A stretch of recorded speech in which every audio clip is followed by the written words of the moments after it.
Hey guys, how are all of you beautiful people?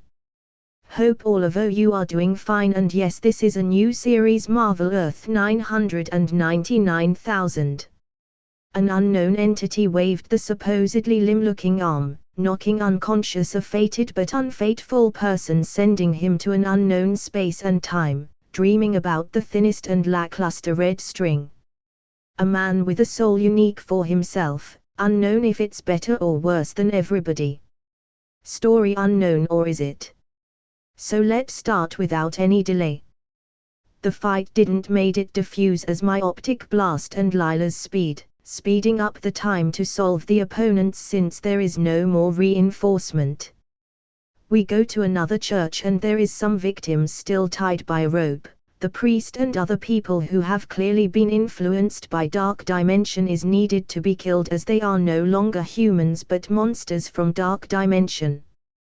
There must be connections here to Keselius. I thought of informing Ancient One, but she probably knows what is happening and decided to leave it to Doctor Strange as his responsibility.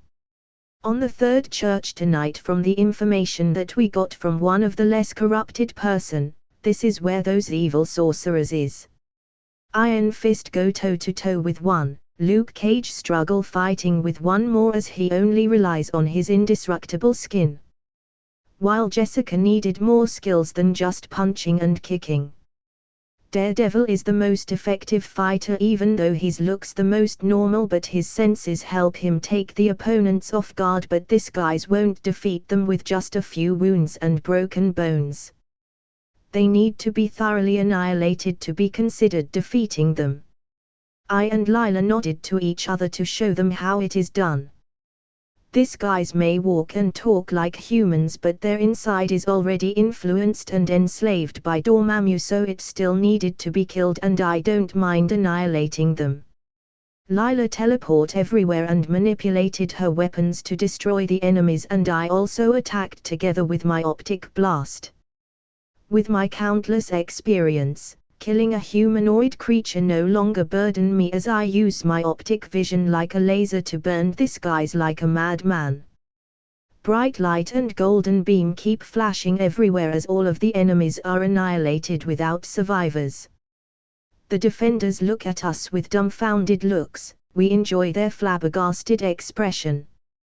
We have experienced saving the world a few times while you all are cooped up in this city, I said, even though they didn't ask. It's not to brag, but if you want to join us on a mission, we will not refuse as long as Captain America agreed. When they heard Captain America being mentioned by me, their hesitation dissipated a little and contemplating about joining temporarily or permanent. We still have masks on, so they didn't recognize our face. Younger. Who won't idolize a hero like Captain America that every child knows and want to be like when younger? Do we really get stronger by joining your team? Iron Fist have trained on Mountain for years to become the Iron Fist, but he still cannot take stronger opponents. Of course, give me a call and I'll ask Captain Steve. We left to go back flying and also feeling fulfilled on having a potential teammates again. The four still talked for a few minutes and left to their own, while Daredevil still resumed roaming for stopping thieves and fighting gangs. When he witnessed the way we fight, he got an inspiration to be stronger and better to reduce this city of its crime and illegal activities. We flew back home and wash, then go to sleep. The next morning, the four of us sat at the dining table for breakfast and talking about our stories during the months not seeing each other.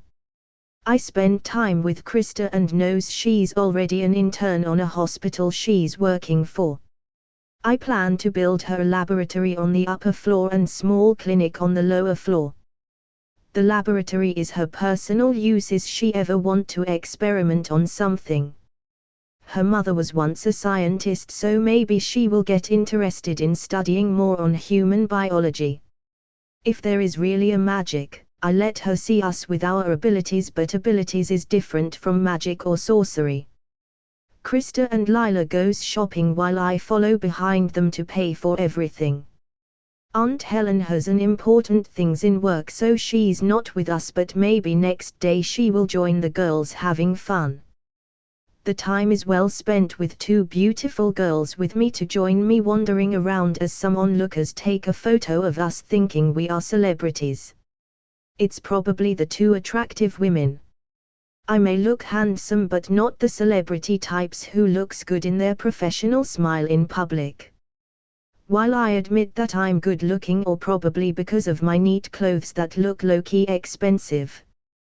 I like my clothes like this so I look confident and comfortable. The money we used, our wealth we loot and converted to money on our personal account.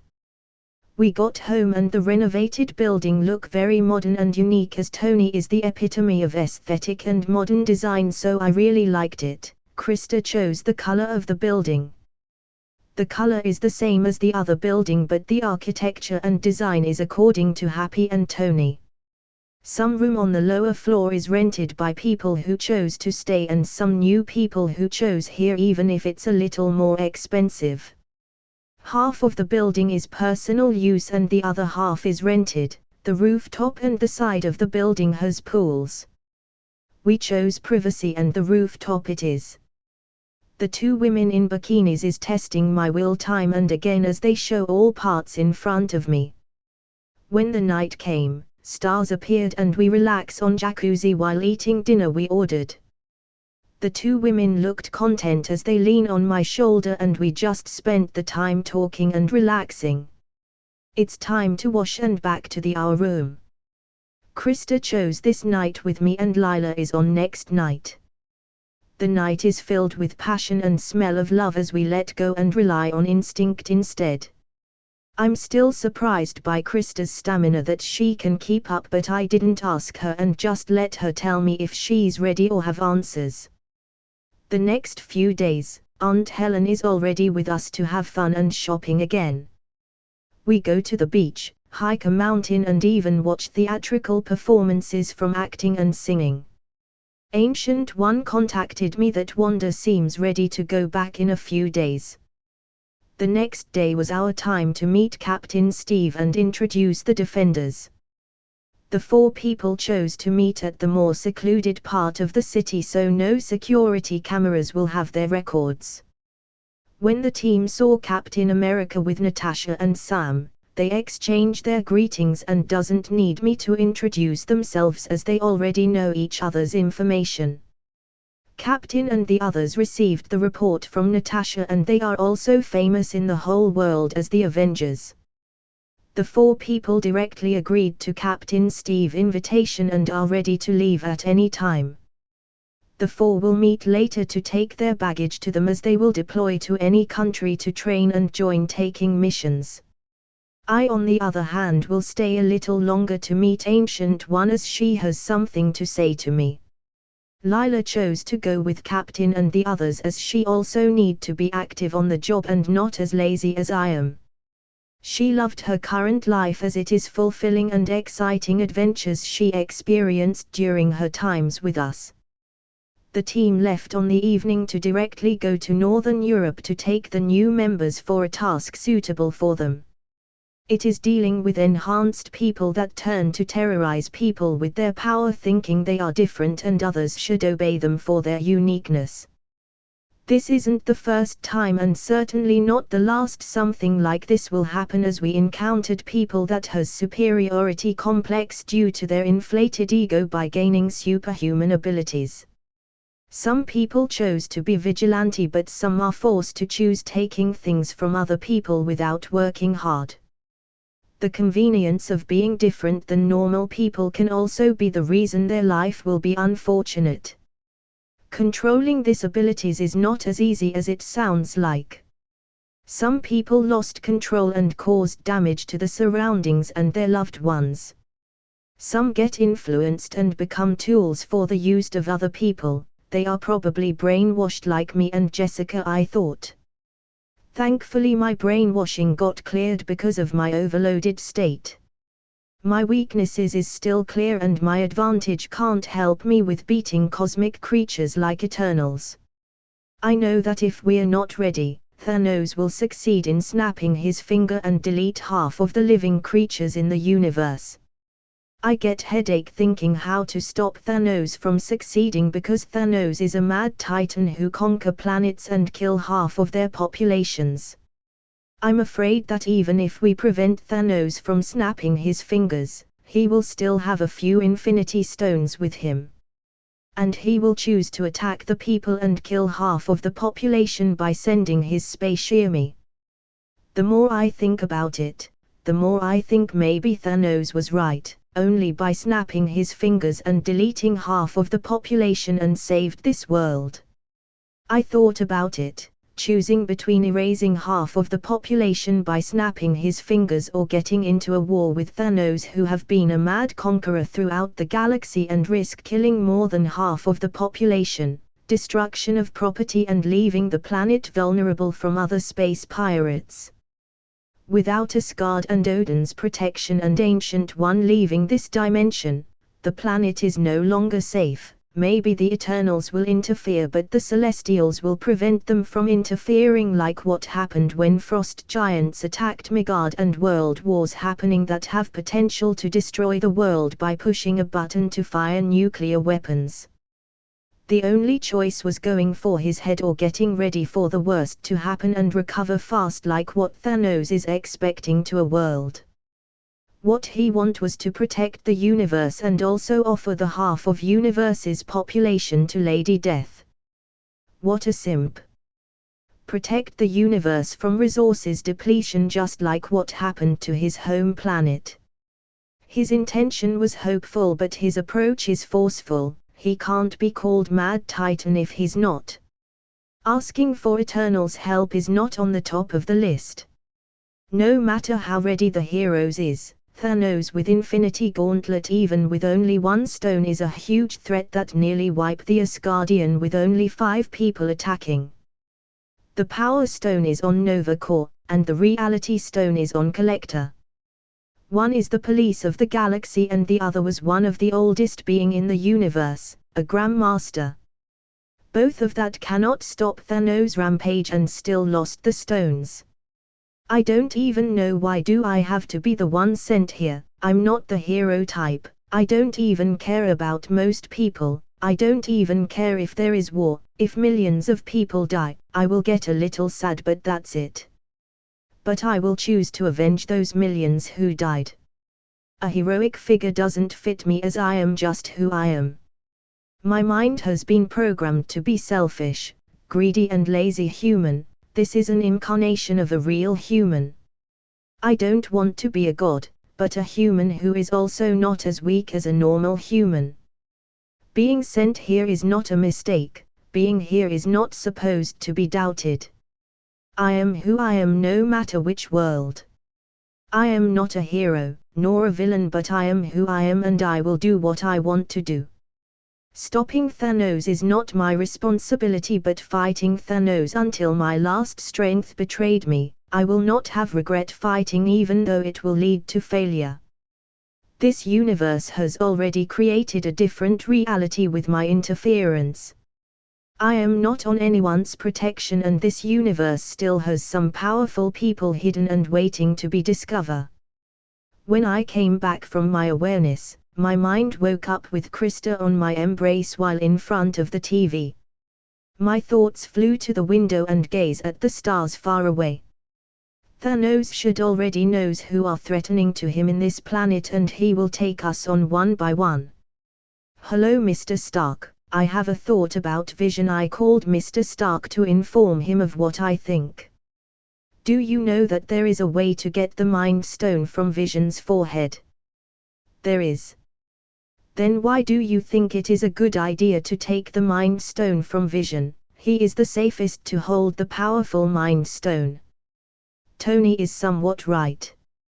We all know that Mind Stone is a precious treasure of the universe. I continue. You should already knows that we're not the only ones who knows that a powerful Infinity Stone, and someone is bound to take it away no matter what. Do you have some information you want to share? Kane, you know the danger of the stone, and placing it on the wrong hand will endanger everyone around it. Tony is a genius, so he already prepared for most of things. Who said placing it on the wrong hands? As you said, vision is the safest to hold the mind stone. I reasoned out with him, why can't it be like the arc reactor on your heart a few years ago? Taking the arc reactor from your chest forcefully will kill you. It is the same as vision. I gave him the best hint. We can also model it to you, who replaced the arc reactor to your suit instead of directly in your chest. If you're talking about like that, do you have any way to operate your plan? Tony asked. I don't know how to, but I know where to. Wakanda. Wakanda. Tony, there is someone who can work with your plan and operate it successfully. I informed him there is a genius there that has big brain like you but more than half your age. I also heard that the princess there is a genius even surpassing me. I'm sure that's an exaggeration because they have vibranium metal, the most precious resources. Getting resources is also part of being a genius. I retorted at him sarcastically as Tony's ego is getting scratched by the genius princess of Wakanda. Tony, so where and when is this plan of yours is happening? Should I go inform Vision right now? I just thought of it right now, so there is no plan yet, but you can contact Wakanda yourself. I already gave you the idea, so I should let the professionals do the professional works. Goodbye, Mr. Stark. What a bum. Tony should be speaking that I am a bummer or lazy person, but I hang up before he finished what he was saying. Krista, have you ever used the laboratory? Do you already have plan to it? I just Krista 2 questions. Krista, I didn't used it yet, but I planned to make it as my personal research room, and then the other part is where I will experiment things and even human biology like DNA and regeneration, like what my mother and her friend worked with. It's good that you already planned it out. There is a woman I know from South Korea who is an expert in nanotechnology and regeneration. I can give you her phone number if you want to make a connection with her. Krista's career is also important to me as she is my woman. Maybe soon we can have a child when she's ready to start that kind of relationship. Attachment is one of the powerful feelings we shared to each other. We met at awkward situations, but this is like a secret agent saving a princess, then getting her care and love. Kingo sometimes visit his friend who stayed to live in this building, and maybe I should ask him if Thena is willing to teach Lila to further her mastery from Thena's training. But let's take things slowly. Them knowing that I know them can endanger everyone around me as well as myself, as maybe Arisham will be curious on my brain and started to study me like a scientist. The Eternals are scattered, so finding them will prove to be difficult, as Ajak is the only one who know to find the rest. Everyone is tired already from human wars and conflict, but they also treat humans like their family. Rebellions will happen if the people you took care for more than 7,000 years is just a food and energy to a newborn celestial. I should first on focusing on my own things first and ready to meet Ancient One. What I should be focusing on first should be my own things and get ready to meet with Ancient One. As I have a monologue in my head, a sparking portal appeared under me and I fell slowly while levitating. The ground is white, cold and very pretty.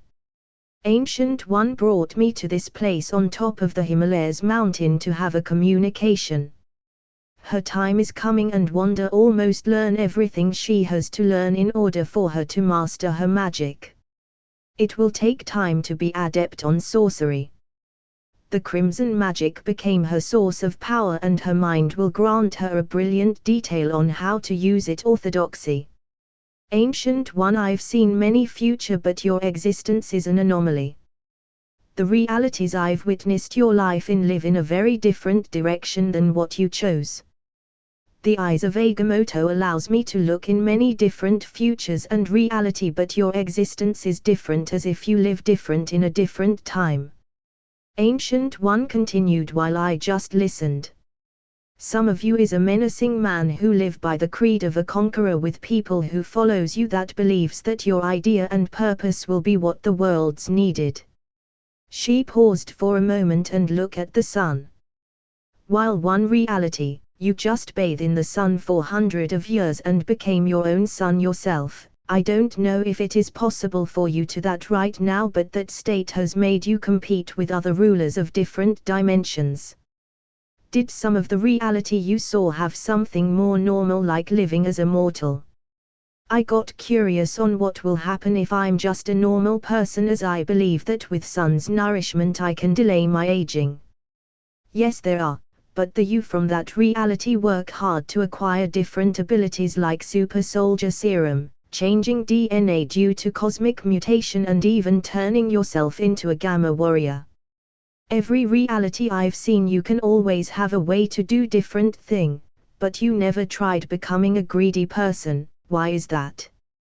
Well, in my previous life, I got a wonderful family. It is very much different to what I have now, but that family came from Southeastern culture. I started to talk about my previous life to Ancient One. She already have an idea what kind of person am I or where I came from. I just wanted not to forget that I have a family that taught me greed is a thing that never help us grow being a better person to ourselves. Ancient One, so that's why you share your loot to victims you saved and not call yourself a hero. She seems sure on her answer. I mean, it's not far from that, I said to her. Because a hero for me is a symbol of greatness, not in strength. I helped those people because I have a motive to take things that is not mine, but I worked hard for it, so that's win situation for both of us. A hero is like Captain America or Spider-Man, who have good heart to help and not ask for anything. I continued, even Iron Man never regard himself a hero even though he has done many things for world peace. Did you bring me here to talk about my view on this? I asked her. You know, I may not think myself as a hero, but I still will fight for this world. In these years, I'm starting to lose my sense of human in another world. I'm starting to accept that I'm a resident of this world, not a normal human, and these humans are smaller and weaker than me, which is odd, considering I was once a human like them. This is the reason I have always joined with Captain Steve, to learn from him to be humble and have a clear heart and not to be consumed by arrogance and pride with superiority complex. I walked to the edge of the mountain, and towards a cliff, where I sat idly at the edge of it. Is Wanda done? I asked the woman while also looking at the mountain ranges. Ancient One, her powers is almost as strong as Strange in a few years, but Strange is learning very quick and they may be rival in the future. Wanda will go back in few weeks, and this maybe will be the last chance we will see each other as well as Wanda. Ancient One responded. The Ancient One was the Sorcerer Supreme as well as the leader of Kamataj and Master of Mystic Arts. For centuries, the Ancient One protected the world from mystical threats, and dedicated herself to helping others in need by educating them in the magical arts to give them new hope. However, later on, she will fight her former student, Keselius, who had become corrupted by the Dark Dimension and sought to bring its ruler Dormammu to Earth. During one final battle, the Ancient One was fatally wounded, and despite the best efforts of Doctor Strange and Christine Palmer, she accepted her fate and died, but not before giving Doctor Strange the advice he needed to defeat Dormammu as well as to find his new purpose in life as a master. The Ancient One I know won't die that easily. I believe she was already ready to give Strange the title of Supreme Sorcerer so she can be free and travel to other dimension without worrying about the Earths with other superheroes with Strange and the others. The time has come for me who have played with time countless times. I hope your life will be interesting. Ancient One said her goodbyes. As the sun went down, I absorbed the energy and nodded to her. Be careful traveling and please send me to where Captain and the others is. As I walked out of the portal, The people looked at me while some are shocked. However, they didn't dare ask how did I do that, as if waiting for me to explain it. It's a magic portal from a sorcery. Those people have similar mystical abilities like the Kunlun where Iron Fist came from. I answered their question curtly. I then quickly got out of the portal, and entered the settlement. This place have been where we stay in the past months or so. There were some people here in this place, mud buildings and tents are built, agriculture is starting to grow in the area. It was really cool to see a settlement developing this nicely. This settlement is where a few people we saved and chose to live here than to go back where they came from. Captain Steve didn't interfere with their choices as we were more busy than taking care of this people. I saw that there is a meeting here. Is there another big task? I think I heard the word Hydra. Natasha: yes, we plan to fight one of the head of Hydra that have been terrorizing a country in the dark. You mean, they rule that country? I asked. Sam, the president of that country, is just their puppet. Can we really fight a country? Why don't we just inform the UN? Steve, the UN don't have jurisdiction to other country unless there is a world war, and they didn't have enough evidence that Hydra is really the controller, and even if they have, Hydra will only target those people interfere from the inside. So when is this big task are we going to perform? Wanda seems to be done in a few weeks. I commented. In a few days. The teams are still going on small tasks and sometimes don't need more than one to complete it. The defenders got what they came for. The training and experience they have is already ready for them to be part of the elites of the elite. More than a month ago, they cannot deal with those zealots of Caecilius, but now they will make a good fight. Daredevil learned from Steve to tactical training and combating enhanced individual with skills. Lila trained them also on fight a speedy opponent that will kill them in one shot. Even Luke Cage's skin can be penetrated by Lila's light dagger, and Pietro and Danny Rand, who has glowing fist, have a good fight as one use martial arts from Kunlun, and Pietro's quick reflexes showed that no one can stop him from leaving or escaping, and he used that to his advantage. Jessica Jones is pretty woman and also private detective. Natasha taught her skills of a spy, but this needed hands-on experience and training for a long time, so right now, her strength has the lowest growth. In a few days, I've sparred with all of them and I know I'll be needing to get serious to defeat them all with a few injuries. I spend the nights with Lila and the days with doing some tasks like hunting people who have connections to Hydra, arms dealing and trafficking. With Keeper's help, I've done so much without wasting efforts on investigation, as Natasha provided that with S.H.I.E.L.D.'s help. The Keeper's ability can help me with calculation and knowing the background of some people I met. Some criminals in hiding, rich brats who rely on their parents to abuse other people, didn't even knows why they are injured. I've once again heard my title. Well, let's forget the title, that'll just portray me like a serial killer. The deeds of breaking spine of criminals, abusers, and even bad politicians who made a very bad reputation and deeds in secret.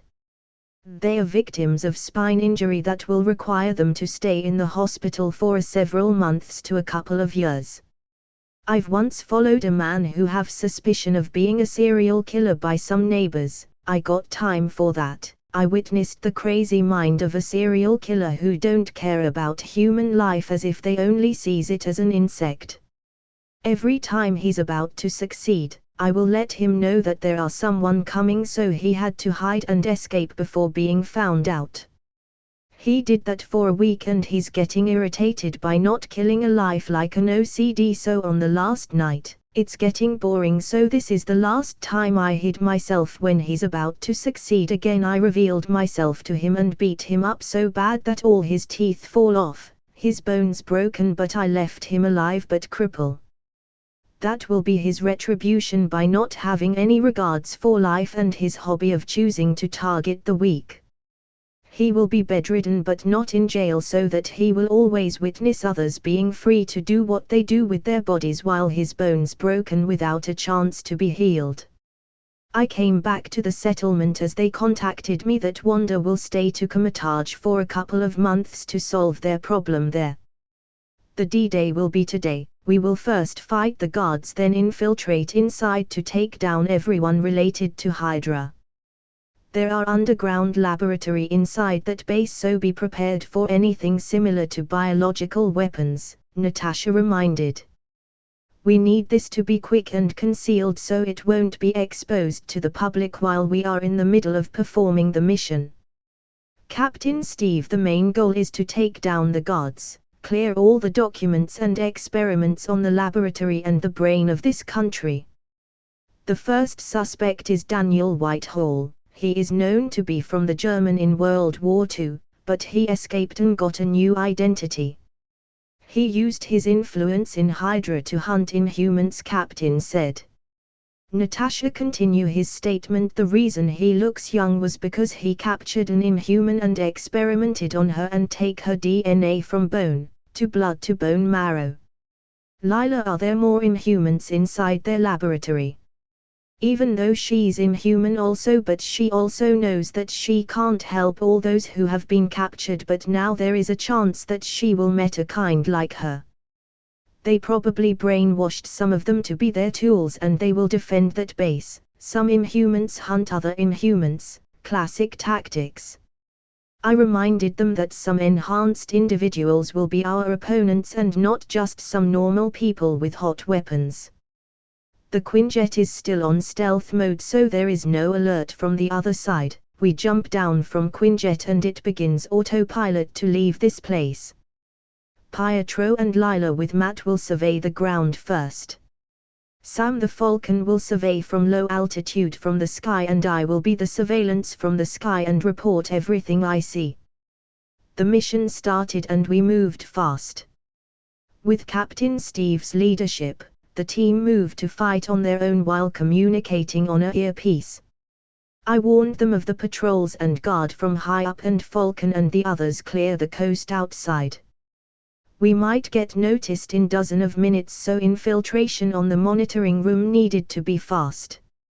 Quicksilver will go first inside with Lila directly going to take Natasha inside the monitoring room to be hack. Lila already learned teleporting with one more person safely. The monitoring room is done and with Natasha's control, no one has been alerted. I flew down and took out everyone who is on the top of the mansion, and Steve and the others met with some enhanced guards. The guards drank some kind of potion that allow them to have a strength that can contend with Captain and the others. Bullets won't work with Steve and Luke, but it'll still hurt Jessica. But Danny Rand can catch bullets with his glowing hands, and Matt can dodge before the guns even fired. The team keep advancing until some Inhumans who have been brainwashed met them. Captain Steve reminded us that there are some enhanced who can detect us, and this guy's perception covered the whole mansion. Guards and some Inhumans were sent to intercept the team. Some guards who drank strength potion and Inhumans with random abilities have made it difficult for us to infiltrate the mansion. I had to come as reinforcement and leave the job to Falcon. When I came in while there is a battle, Daredevil is fighting an Inhuman who has the ability to spit acid along with a very long tongue. I used optic blast to knock out that guy, as acid is very dangerous. Captain is left fighting 4 men who drank strengthening potions, so I just leave him be. Jessica is fighting a woman with the same ability as her superhuman strength that has a physique like a fighter. Luke Cage is taking on an Inhuman that look like a gorilla with long arms and black fur. And Danny Rand is fighting several guards who have guns and other weapons. I am confident that these guys can beat their opponents, but the more time wasted here, the more reinforcements of the enemy will be sending. Pietro, did you find the guy with perception ability? I asked him while helping the others on fighting. Pietro, I found her, but she has some bodyguards and I'm currently fighting. Lila, do you hear that? Copy, on the way. Natasha's task is to find Whitehall and the laboratory will be left for me. I directly found the underground laboratory with Natasha's assistants and many scientists and guards are leaving through a back door. How can I let them leave that easily? I started throwing things to the scientist and then initiated an offensive against the guards. There are two guys who drank a yellow-green potion and they started transforming into a monster. They have greenish-yellow skin, sharp teeth and they may have similar symptoms to the Abomination and Hulk but weaker version maybe. The two rushed while growling. I fought them in close combat. They are not completely mindless monster. I had to use optic blast with little force to target those scientists who are escaping. The two Abomination got angry that my attention is distracted and made them feel like not taking them seriously. That's where they are wrong. I used my extreme focus fighting them and not letting the scientists escape. For 10 minutes, the laboratory is half destroyed. Shit, I need to really knock them out. In another minute, the two Abomination fell down with broken limbs that slowly heals. I keep beating them until they all have somewhat broken bones but the Abomination continues to heals. 4 minutes passed, the Abomination started decomposing like a mummy, the moisture from their body is sucked up. I guess the more they heal their body, it consumes their own body and kills them after no more energy is left to be sucked. This is probably the reason this is not used often by Hydra. With the Abomination dead, I collected everything those scientists collects while escaping. Natasha already contacted the shield to handle the aftermath. I walked to some cells and found that some people are inside. I woke up the scientist who looked like the head of this facility as he wears a different clothes. Open the cells, don't play a joke here. I broke one of his finger and he immediately ran to type some kind of passcode and the cells open. I slapped the back of the head of that guy and shouted, "Come out, all of you." There are 6 guys and 3 women who came out. 2 guys have different look than normal people and they didn't dare looking at my face. Are you all Inhumans? They just looked at each other and slowly nodded their heads. Let's go and get you out of here. I ran to the stairs as I already tied the scientist and guards with a rope I found inside the laboratory. Their whole body is tied, even their mouth and eyes. The nose is not covered to let them breathe. The 9 Inhumans follow me upward and met with the captain and the others. Captain, these guys are Inhumans. I don't know what their abilities are, so let them choose whether they want to go home, go with S.H.I.E.L.D. to be trained as agent or follow us, or even let them go just like that. I told him what to do to this Inhumans, but leaving them on their own is foolish because either they will be just caught again or they will be a threat like us and forced to be imprisoned or sign the accords. Captain and others are smart enough to understand me, but some of the Inhumans we saved didn't notice that the situation is not on their favor. One man spoke, "Sirs, some of us don't want to follow anyone and just want to go where we want to go, so if you may, sir, we will just go and escape this place on our own." Listen, kid, you are weak and will be just caught if someone want to find you, and your abilities will even be seen as threat to the society, Luke Cage said, not knowing where the confidence did this kid get from. "For thanking you to help us escape, sir, we will show you what can us do." The guy speaking suddenly showed his hands getting caught on fire and the heat is high as some of the Inhumans started sweating. Another guy transformed into a full of sharp needles all over his body, while the last guy who decided to show his ability transformed his arms into a skin-like wings similar to pterodactyl.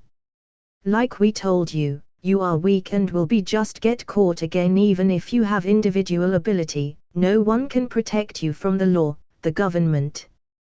When you commit a crime, you either be in prison or be a laboratory rat, similar to now." Matt Murdock warned the Inhumans not to disobey the law or they will regret it. The first guy who speak was the fiery dude. "If you sirs don't let us go, we will just force our way out and leave this place on our own. His hands started burning as he seems ready to fight. I couldn't take it anymore as I used my optic blast to the three simultaneous golden optic blast knock out the three to the wall and fainted. There is no injury other than being knocked out. You can tie them up and leave them to shield. Sam suggested. Captain Steve also think about it and decided to leave this to shield. Natasha with Pietro and Lila is chasing Daniel Whitehall. The fight already been noticed by the government, but the shield is coming, so let them deal with it. In an hour, this base is cleared by us and nothing is left as everyone helps in dealing with the people inside. Another half an hour, the three Natasha, Pietro and Lila brought the half-dead Whitehall. His bodyguards and escorts are all dead and they fought some people who drank potions and just dealt with Whitehall at the end. 10 minutes later, the shield came and met with us. Coulson got down and met again his idol Captain Rogers and shook his hands. The two talked with Natasha and Melinda on the side, talking about the aftermath. Coulson noticed the three Inhumans struggling to get out of the rope. Are they with the culprit? Natasha: they are the delinquent who got caught by Hydra to experiment, they are Inhumans by the way. Melinda: these are all the information about the background of these guys. Coulson received the tablet to read what it say, so these three are offenders and the high-profiled individuals who disappear before we get them, they probably got caught by Hydra associates.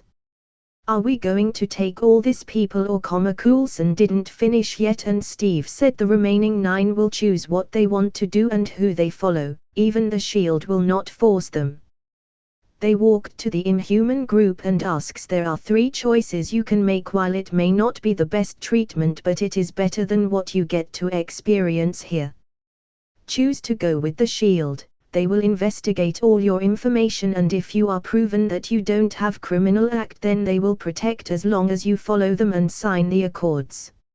Steve said. The accords is you as an enhanced individual. You will be supervised by the government and the United Nations. Natasha continue. If you choose the shield, we are going to protect you even if it is the government, trained to be an agent and help the world protect from like this happening again to victims like you all. Coulson, with his identified smile, softened the words to get their favor. The Inhumans were silent for a moment and one girl asked Natasha, what will happen if we follow you? Natasha: we are wanted criminals and currently on the run and hiding from the government's eyes and ears. Sam: what we do is dangerous, we roam the world making it a better place, saving those who needed help and fighting criminals and hunting Hydra associates around the world. So if you want to join us, you will be trained to get the ability to be one of us. It is difficult and you may suffer more than just being an agent. Sam continue with his serious look, he already got influenced by Steve, even how he speak. The boy with a scale like a fish ask, is there a difference on third choice? Natasha and Coulson look at each other and it is Melinda who decided to speak to explain the third option. Your last choice is a little similar to both choices, as long as we investigated that you don't have any participation on criminal act, you will be sent home and no, you won't be arrested, we won't have any jurisdiction inside your home. Melinda paused for a moment to let them understand what she's saying. But if you wanted to just go home like that, it is possible only because you are enhanced individual. The accords will follow you and supervised what you do to make sure you are not a threat to the society. I butted in when they got to this point, I just came here so I did not get to know, as I am not focusing on what they said previously but only what Melinda was explaining. You know, if they want you to be one of them, they can just force you to join, but instead they let you choose. The military and government won't be as lenient as them. That's how the accords started. Their expressions are full of incredulity and speechlessness, while others were silent, as I am right on my opinion. So what will your choices be? Choose us and you get to wear uniform and mask like a vigilante. Choose to be agent and you get to wear suit and tie, and choose the third option. You get to choose a military uniform or probably white one-piece dress. When I said the last few words, they immediately get what I mean, as they are still wearing that, like a prisoner and a lab experiment. In the end, the 2 girls and 2 guys chose the shield. The last girl chose to join the team and the last guy with scales chose to be alone with the possibility of being supervised due to accords, as he is confident that he did not participated in any criminal activity. While the 3 delinquent is imprisoned to shield, as they are all offenders before they got caught by Hydra. We step on the Quinjet as it flew to the clouds. The inside of the Quinjet is getting narrow in space as we got a newly joined inhuman girl. Her name is Nara. She is a Asian descent from Japan. Her father is a Japanese and her mother is an Australian, and she was kidnapped when she is on vacation with her boyfriend. Her boyfriend immediately left her when the kidnappers pointed a gun on him, but still died of an explosion planted by the kidnappers. Her powers were she can transform into a nocturnal creature, her skin will turn pinkish, her nails will grow like a claw, and she will have a flexible tail. Her senses will enhance in the night like a real nocturnal beast. The team came back to the settlement to rest, and that will be starting of Nara's training with Natasha and Lila. Lila volunteered to train her so that they can talk and be friends, as she is the second inhuman who will join the team. Her appearance at the night is like a night crawler, and the most unique thing of her ability was when full moon shined on her. She will have a stronger ability, so powerful like a vampire and a werewolf combined. She can turn back on her normal appearance, but she will have a weak physique unlike when she transform. Lila optic flashbang is the main weakness of Nara when she tried using it during training.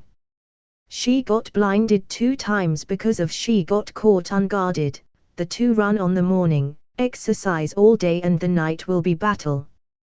The days passed by when we got a call that something is happening in London and New York, but the worst is in Hong Kong. The phenomena is shown shortly to some people that there are wizards and magic fighting in the sky.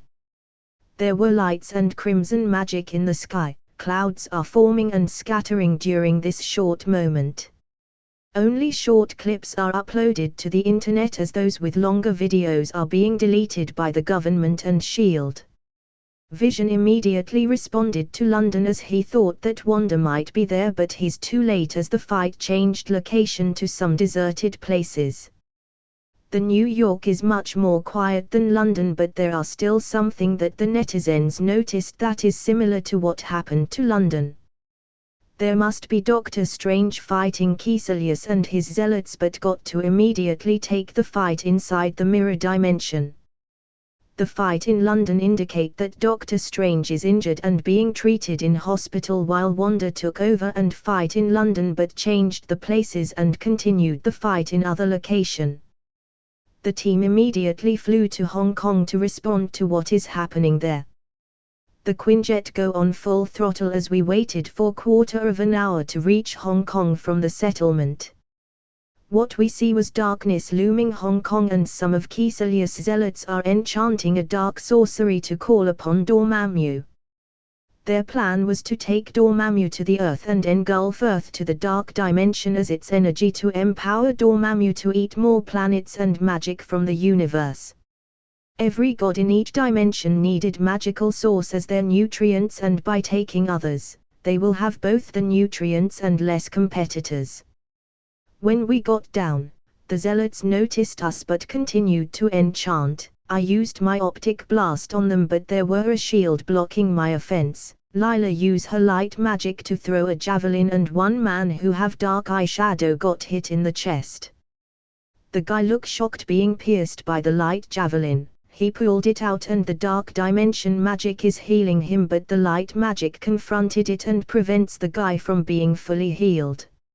Seeing Lila's light affected the dark dimension, Lila, just keep throwing light to them to confront the energy of dark dimension. I said, and look Captain, Cap, we should attack those guys who's enchanting something to distract them and maybe they will fail. While we attack them and some attacks didn't work, I keep using my optic blast to attack and some are working and hitting but they also heals fast. The dark dimension is slowly descending as we kept on fighting. Some sorcerers also fight with us and creatures from the dark dimension is attacking the people. They are not too strong and we can defeat them easily because this area is already evacuated. For 1 hour, the fight get intense as some wizards or sorcerers died fighting and Caecilius is already here fighting Wong and the others. Lila also combined with Wong to keep attacking Caecilius but with the dark dimension descending to Earth. Caecilius is also gaining powers. With a huge blast, the two got blown away and Wong is pieced on the chest and shortly died and Lila used her strongest skill to fight back but it's still weaker. The blast gets stronger by the second and Lila's energy is draining. I came to her to help her and she just fall down when I'm beside her. She fainted shortly after by energy exhaustion and I took over to fight Caecilius. This evil sorcerer is already deeply influenced by dark dimension and shortly later he will be Dormammu's avatar here on Earth. I attacked Caecilius with all I have. I used my advantage in having stronger physique and fought him in closed combat. His use of magic is impeccable and his mastery on closed combat even overwhelmed me. I flew to attack using optic blast and he shielded it and threw some invisible blades. My cheek got scratched while dodging. The fight is now long-ranged combat. My optic blast is used to the fullest when minute by minute Caecilius got stronger.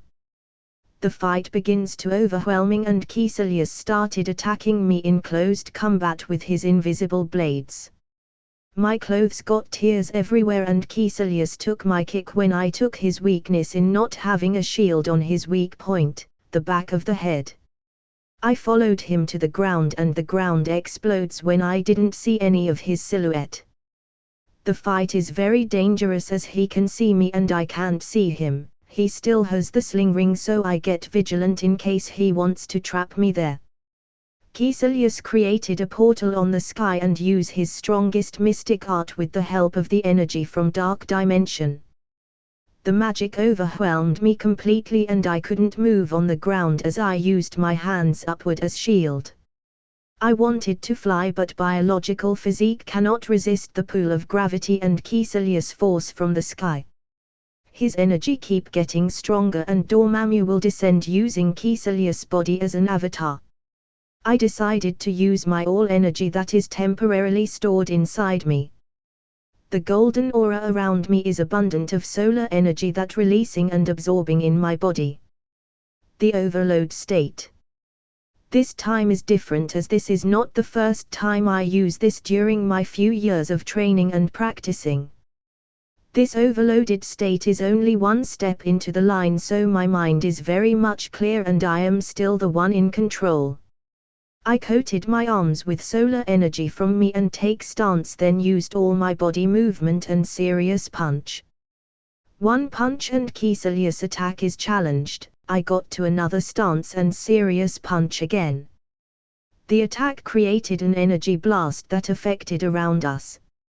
I completed 10 serious punches and Caecilius' mystic art is repulsed and his consciousness is fading slowly. Caecilius paused and I took this chance. I jump fast to get to Caecilius' front, used my whole body movement along with solar energy circulating and coating my arm like a gauntlet, one serious punch. This blow is my strongest, inspired by Saitama. That one serious punch take all my body strength and not just the fist. The blow killed Caecilius as I appeared in front of his mangled corpse. Dormammu's avatar descent is a closed call but the problem is still there. Suddenly something is happening to Caecilius' body. It's covered in mysterious runes and dark energy and the boom. Boom. Crashed. I got up with my clothes destroyed except some pants left and all over around us is destroyed and crushed like a meteor fall down. My overloaded state receded and my body and golden aura returned to normal. I saw dark energy from dark dimension kept pouring to one location, Keselius' corpse that is becoming Dormammu's avatar. He can't descend yet as long as the corpse is not complete, but seconds passed and Keselius' half face is crushed and the other is full of dark runes. Keselius opened his mouth and made an unidentifiable sound, but still has some mixed of whale signaling from deep in the ocean, a sea monster from Bermuda Triangle, a dragon's roar with Keselius' mouth. Only deafening roar came out without a words. Maybe that's other language like dragons. Suddenly the world stopped. I heard a voice from behind me, "Thank you for delaying time." I saw Doctor Strange and Morda walking from a portal and Doctor Strange used the time stone from the Eye of Agamotto. The time started to reverse as everything that happened is reversing. Using the time stone, the things started fixing itself and dead people returned to life and dark creatures returned to the dark dimension. Keselius also got swept into the dark dimension. The Hong Kong sanctuary fixed itself and Doctor Strange used the time stone to play with time and it's bound to play with him back. The surroundings returned to normal as those that died gain consciousness and observe the surroundings while those still alive just rested as they saw what Doctor Strange did. I also got a look as they saw me fighting Keselius and they can see it as my clothes are destroyed in the fight.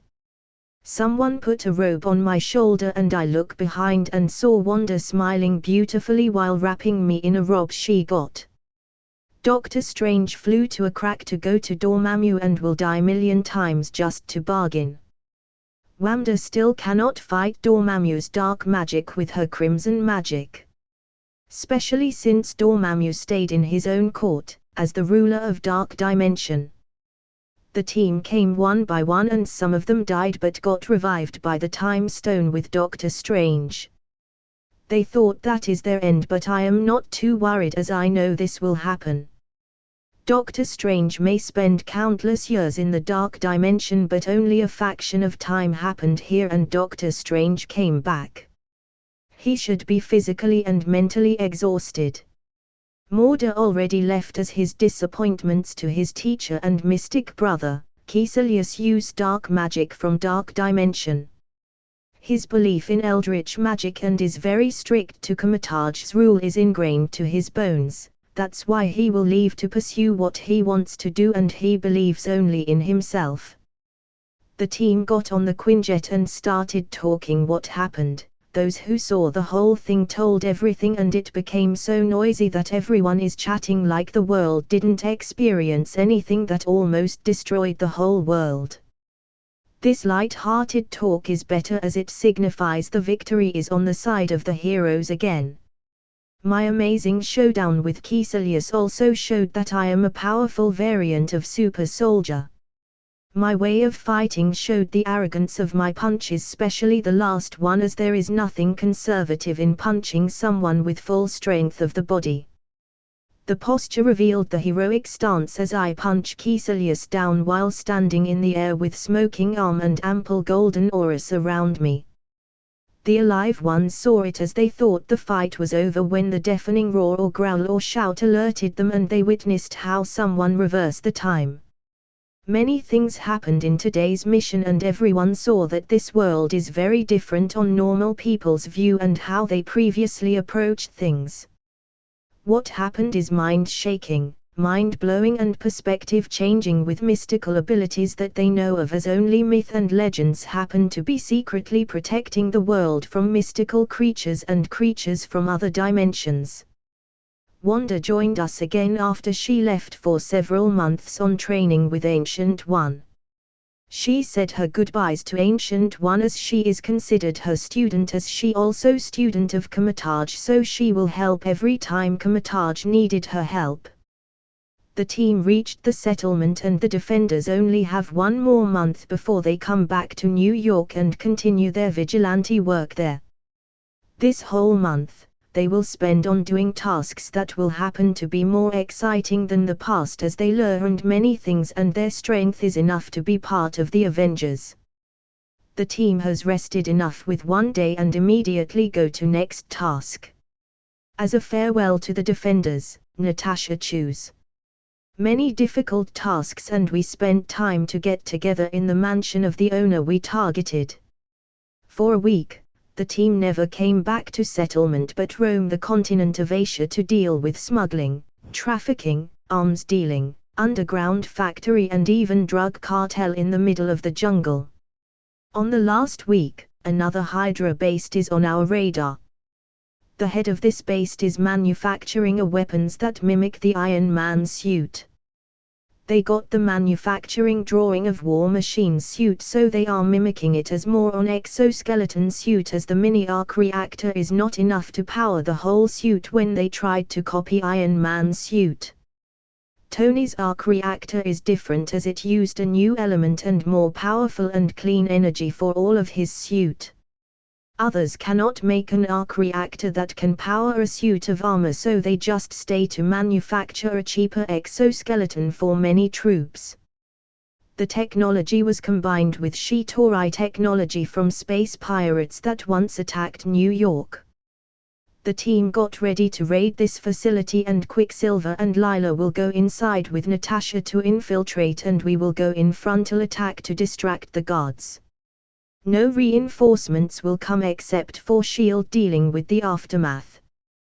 The team fought again with the troops who wears exoskeleton that help them fly and tanks and cannon with energy as its ammunition. The team cooperated with each other.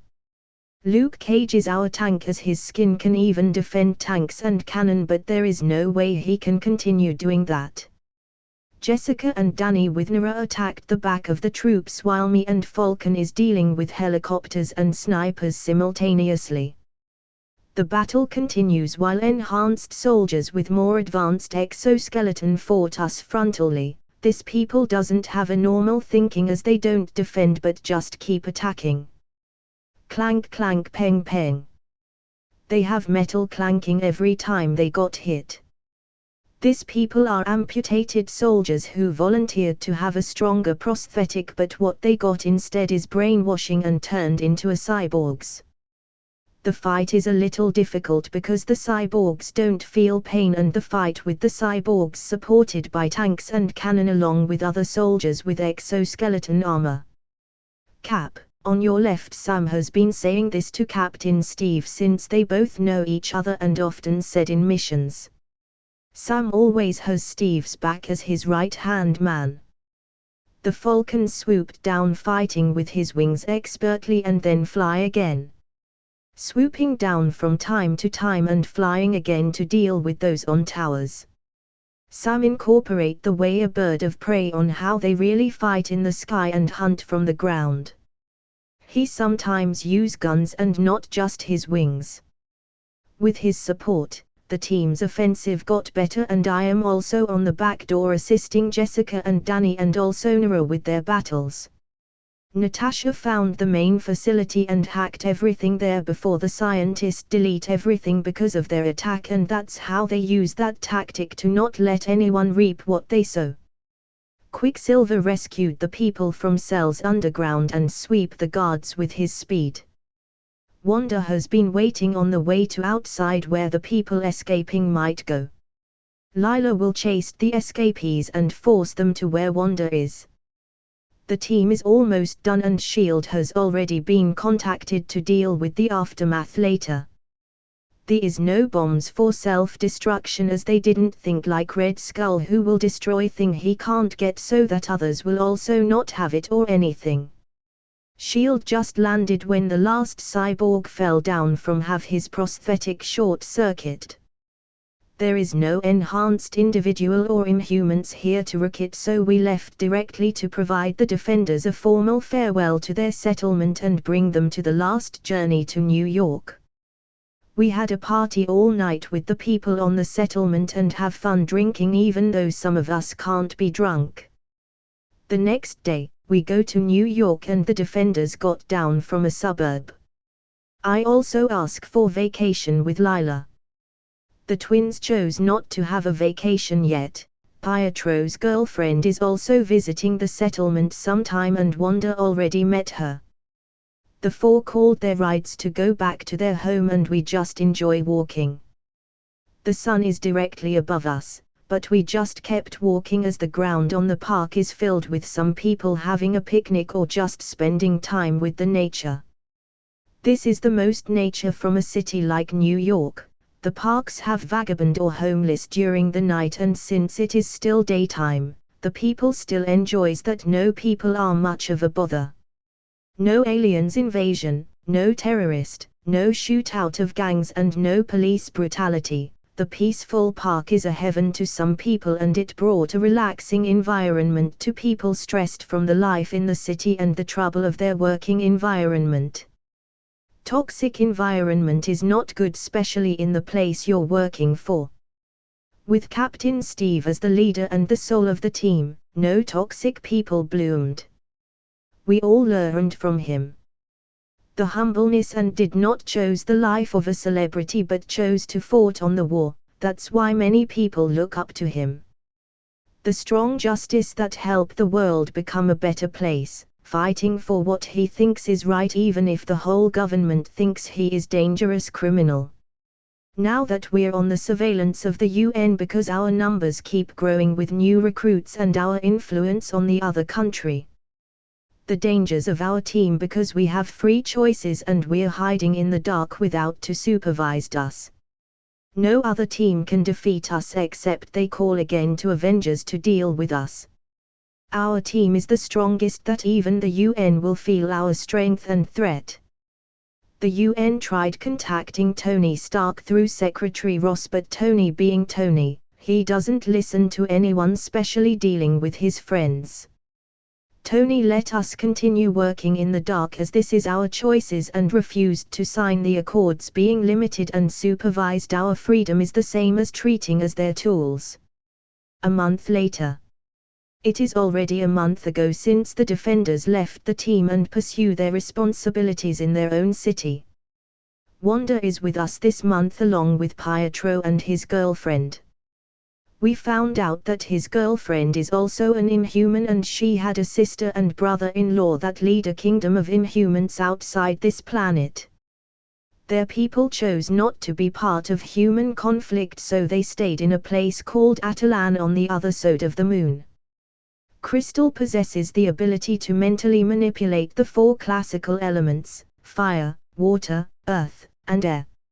She does so by means of a Schnick interaction with the substances on an atomic level. Certainly, Crystal can manipulate anything that involves elements.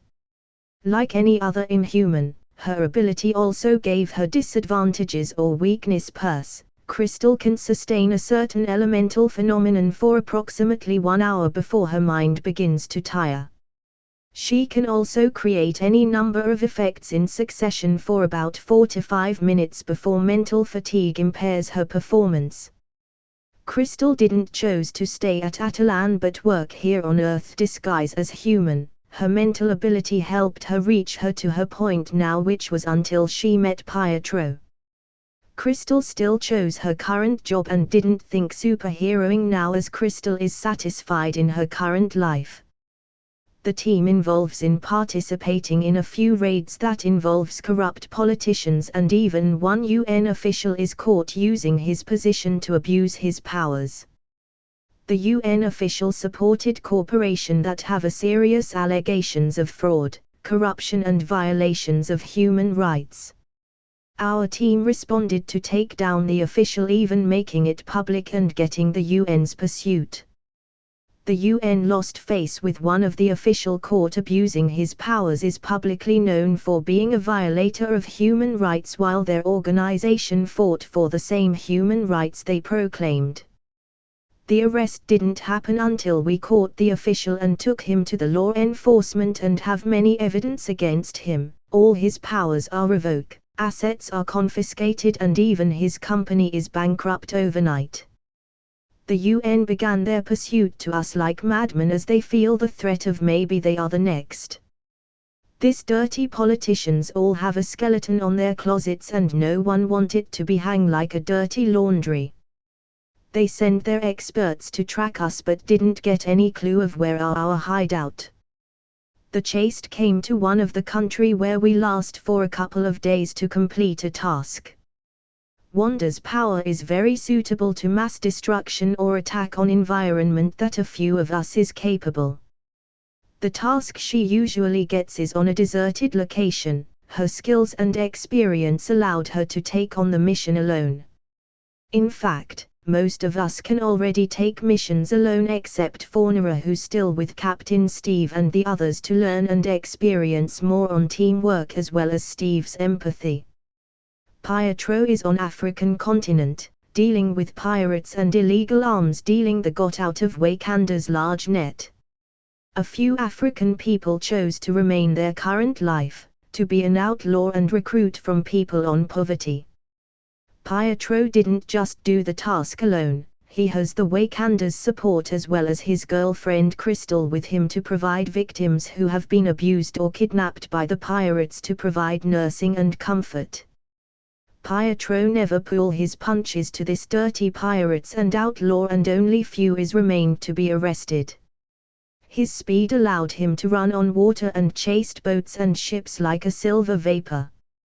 The pirates didn't have the chance to escape so they can only fight back using their low-end weaponry and missiles for bombing his position while running on water. Pietro had fun fighting hundreds of people inside the ship. His speed did not have any rival to stop his wrath to wreak havoc to get revenge for people they kidnapped and abused.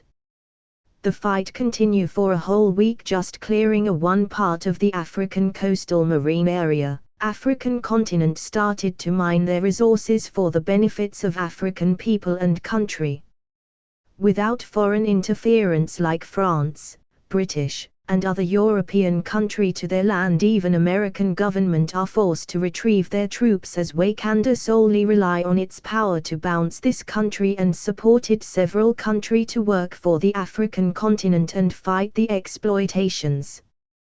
With T'Challa's leadership, the world come to know that black people is never meant being poor. His help and supports to black community and other minorities showed how much wealth a king can provide if he is willing to take some fraction of their wealth in their vault. Shuri's technology along with Stark Tech Company partnership bloomed to the world as they witnessed new technologies being invented again and again that will surely accelerate the interstellar travel. The world have come back to its peaceful time that for me this is similar to a calm before the storm. Tony Stark and Shuri already have plans on Vision's surgery of taking the Mind Stone and making it retractable similar to arc reactor. The plan was only ongoing as they were not completely certain if Vision needed the Mind Stone to be Vision. Unlike later that Shuri got an idea that the possibility of Vision and the Mind Stone are two different entities and can be separated, but the surgical of it needed them both to start building the device if something goes wrong. The surgery will happen in Wakanda and Shuri will be the main surgeon for Vision and Tony will assist on the sideline. T'Challa welcomed Tony with his new Iron Man suit which he called Mark L. It is the bleeding edge technology that is the top best technology the current human have. The suit Mark L will and can fight anyone that will threaten the world and always on Tony's body inside the arc reactor as it is a nanotechnology. Tony's appearance with Vision created a commotion as Tony's Mark L is simply the most strongest weapon a man can make currently and it is flying in the center of Wakanda in daylight along with the strongest android with the one of the strongest weapon in the universe, the Mind Stone. The two reached the palace where they landed. Tony retracted the suit and greeted the royal family. T'Challa and Tony shook hands. They are both a genius of their time and both a leader on their respective field. When we say that T'Challa is a genius, that is something of an understatement. The Wakandan king holds PhDs in engineering, economics, physics, political science, and psychology. While Tony is his own genius, Anthony Edward Stark is the son of wealthy industrialist and head of Stark Industries, Howard Stark, and Maria Stark. A boy genius, he enters MIT at the age of 15 to study engineering and later receives master's degrees in engineering and physics. The group walk inside to the laboratory to discuss again on the plan even though it is already cemented, but who knows, geniuses have eccentric thoughts that normal people won't understand. Shuri and them scanned Vision's whole body along with the Mind Stone. The polymorphic nature of the Mind Stone, meaning it can change into any shape accordingly. Our plan was to reprogram the synapses for it to work effectively. There are more than 2 trillion neurons here, Shuri said, and one misalignment could cause a cascade of circuits. Tony, we have all the time in the world to operate with Vision, right buddy? You won't get bored, there must be entertainment in the digital world. You won't get sedated and anesthesia don't work on you, so let's get started. Tony still has his witty and sarcastic attitude even when serious operation is about to happen. We won't need scrub and glove, right, cause that's what I saw on movies that involves operation on patients. No, we will not need those anesthetic. I'm sure Vision is a tough guy, I mean he's made of vibranium metals. Shuri also showed her sarcasm and only Vision and Tishala are quiet listening to the two people. The lights turn to Vision as the surgery is about to begin. They will use advanced tech to manually use the operation without using their own hands to prevent fatigue or accidents of shaking. Lasers are needed and not just regular scalpel, as vibranium metal cannot be cut by a simple scalpel. Vision just lay down on the operating room while Shuri's fingers danced as she expertly maneuvered to trillions of neurons, with Tony Stark taking care of the external hardware of Vision. The operation was ongoing for a few hours now, and the two decided to rest for a bit and later continue to start on different route. This keep happening for several days as they were careful of everything and doesn't need to chase the time. The three talk about many things while resting, and it involves even Captain Rogers, but it only turn a topic for a few moments before changing it to the government's pursuit of forcing enhanced individuals to sign the accords to supervise them. They talked about a new suit of armor that is inspired by Shuri's nanotechnology that absorb kinetic power and use it to trap in between the nanosuit to release it at will of the user. The Mark L is also a topic, as Shuri have been inspired to use more nanotech weapons similar to Mark L that create weapons according from Tony's programmed. When it reached the 4th day, the last lay of Vision's operation is currently happening. The two deeply focus as the Mind Stone is almost ready to be taken, as they were about to succeed. When the last second of the surgery happens, the Mind Stone retracted from Vision's forehead and the mechanical fingers grabbed it. The procedure was done and success. The Mind Stone is kept to some device ready and allocated for its storage. Vision got up and feel his forehead. He felt that the Mind Stone communicated with him for a short time and told him some things that may happen in the future if the two is kept together. The Infinity Stones has its own consciousness that also chose their owner. They only showed themselves when the Celestials don't kept their attention to them. As all the Celestials do was create a life forms, experimented on them, destroying planets and galaxies and taking Infinity Stone from different universe to play with it. Infinity Stones hide from them so they cannot be used often, like the Power Stone that is literally the source of raw power and raw energy from the universe. The Mind Stone gave Vision a little information that only him knows. Tony and Shuri met with Vision when he got outside. Tony, do you need to stretch? You've been lying there for days. Shuri, or maybe you want to eat vibranium meal. We don't have those dishes, but we can make it for you as our guest. Vision looked at her amused. That is racist, little lady. Shuri is silent as she thought about her joke for a moment and just shrugged it off. Maybe think more sarcastic jokes next time. After the last few days of surgery operation, Tony and Vision left Wakanda while flying. Vision still has his abilities. Maybe he got a gift from the Mind Stone, or being with the Mind Stone grant him abilities. Or maybe it is his consciousness who had the ability and not the body made of vibranium. Shuri and Tony spent the last few days of repairing a device from Vision's forehead so the Mind Stone can be taken with surgery anymore. As they flew away, the Quinjet we were riding on was on the way to Wakanda. Visiting T'Challa and Bucky was the main reason we're coming, and me getting a new suit will be added. I've been using normal tactical army clothes like Captain Steve, but I most forgot to dodge bullets, so getting shot was inevitable and holes in my clothes accumulated, and then getting a new one is hassle. I plan to ask Shuri again to get an upgrade suit made of vibranium clothes. The other team members didn't have that much of a problem with their suits, so me and Nara only needed ours. When we landed on the hangar, the Quinjet opened and Dora Milaje greeted us and led the way to the brother and sister inside. Bucky also met Steve and the others, so the reunion was good. The team sat on the table and began feasting on the dining table prepared by T'Challa. After eating, the king and the others talked to their side while us will go to Shuri to talk about our new uniform. Hey Shuri, you're not too busy, are you?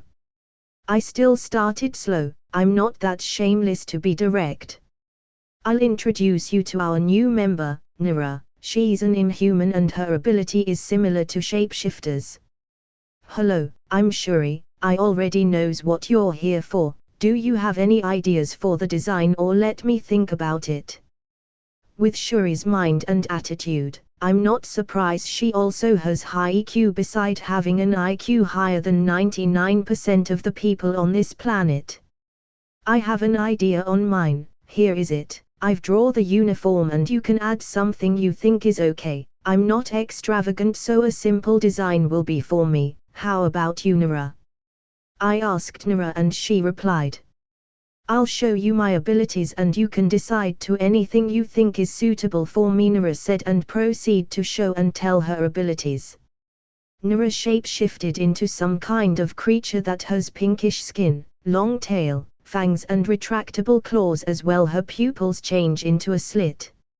She's a nocturnal, like a vampire and werewolf's offspring. I added for Shuri.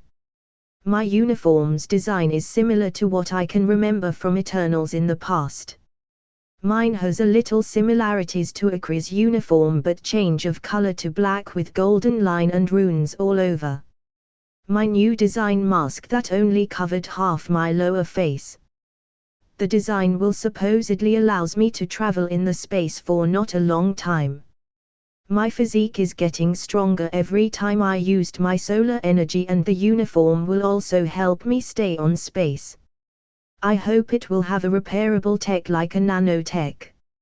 I don't want my uniform to get destroyed again and asking again for a new one. Okay, wait for my call when I'm done with your new uniforms. Shuri said. By the way, you need to do one thing for me when I need it as exchange for your uniforms. Okay, got it. Thank you very much, Miss Shuri. Nara said her thanks. She's so young, but she invented many technology that even scientists from other countries are awed by her brain, Nara murmured while walking. I whispered to her, her mind is even more developed than Tony's Stark. Not because she's still you, but because she has a very good relationship with her family, while Tony didn't get along with his father because they both, father and son, inherited their eccentricity. We continued to gossip other people while laughing, and we decided to take a stroll and shop around the market in the city. Lila saw us and joined us on shopping around and buying things that we think is interesting. Shopping new clothes and eating foods from every food market. The day is spent on relaxing and not thinking about blood and missions. The foods are delicious and some people already recognize us, as we were mostly the only different skin colors in this city. Wakanda is still a mysterious place for the outside world. Only few people get to see what is really inside this city, that everything free for what humans need, and they had to work hard in competitive environment if they want things. Most countries supported by Wakanda has already lifted their oppression, and one by one, little by little, the people gained a new life, a society that helped them get up. Jobs and money is circulating as Wakanda's investments is soon shall have a return. South America, Brazil. 7:09 p.m. The darkness of the night and the sound of battle currently happening in the far south of the village. Our team received the intel of a criminal organization is trafficking on the side part of the coast. The intel mentioned that the leaders specifically want young teens as to kidnap, and they will have to sold them to auction for wealthy people who have dirty fetish. The ship transferring to the country is intercepted by us. The people inside the ship is armed gangsters that provide them firepower to battle against Navy and police patrol in the sea. These guys never thought that someone like the Avengers will deal with them. Bullets and grenades don't have any threat to us. Nura already transformed and made a huge mess to enemies' formations. These gangsters are taught how to fight with their number advantages. The way they cooperated with snipers and normal gunners showed that they are trained for this kind of situation. Maybe most of them are former mercenaries. But the way they fought still didn't last long, as they can't crack our offense. The team are divided. Captain Steve, Sam and Natasha with Wanda will attack the headquarters and take down the leader of this organization and rescue the people there who have been forced to work like a slave. There was no accident like suicidal bomber, and even if there was, Wanda can take care of the explosion. Time was not crucial as all the exits are already marked and no one can escape. More and more bullets are wasted while fighting them. The stars are shining brightly on their death. They should be glad that there will be survivors to tell the tale. While on the ship was me, Pietro, Lila and Nura. The few of us can take the gangsters and rescue the victims while fighting criminals with bazooka and other modern weapons. My optic blast punched them and the force knocked them out cold. Lila's light manipulation can create any kinds of weapon while also proficient in using them in battles. Her light weapons can be controlled, lift things up, and even with her weight, she can already fly past in the sky. The way her flight is different to mine. Mine was to circulate my solar energy throughout my whole body and control them to move myself with just my thoughts. The bombs that will supposedly to be activated if the ship is hijacked by Navy are diffused quickly by Quicksilver. His speed is much faster than the past and use skills that took advantage of his speed to directly defeat his opponent. Everything is about speed on him. Running, thinking and even digesting food can be speed up by him. He can create a shield using his speed and even can small tsunami when he run fast on the ocean. The night is getting deeper and the fight is almost done with the patrol coming here to take care of these gangsters. The relationship of these gangsters is so bad that police will definitely won't treat them very well. Well, they deserved it. The rescued victims will be sent home as long as their information is provided. The weapons shall be confiscated and the loots are already taken by us. We had to loot them as we have ourselves to take care of. I have family to provide and Lila and Nura are just hobby of taking loots from others, and Pietro just joined the fun and maybe gift his girlfriend some things. We met with Captain as we boarded the Quinjet and flew to the next location of a target. That target was a politician who have connections to terrorist organizations. There must be mutual benefits, like making the country chaotic so they can take advantage of corruption, and businesses like drugs and arms are flourishing in this type of chaos.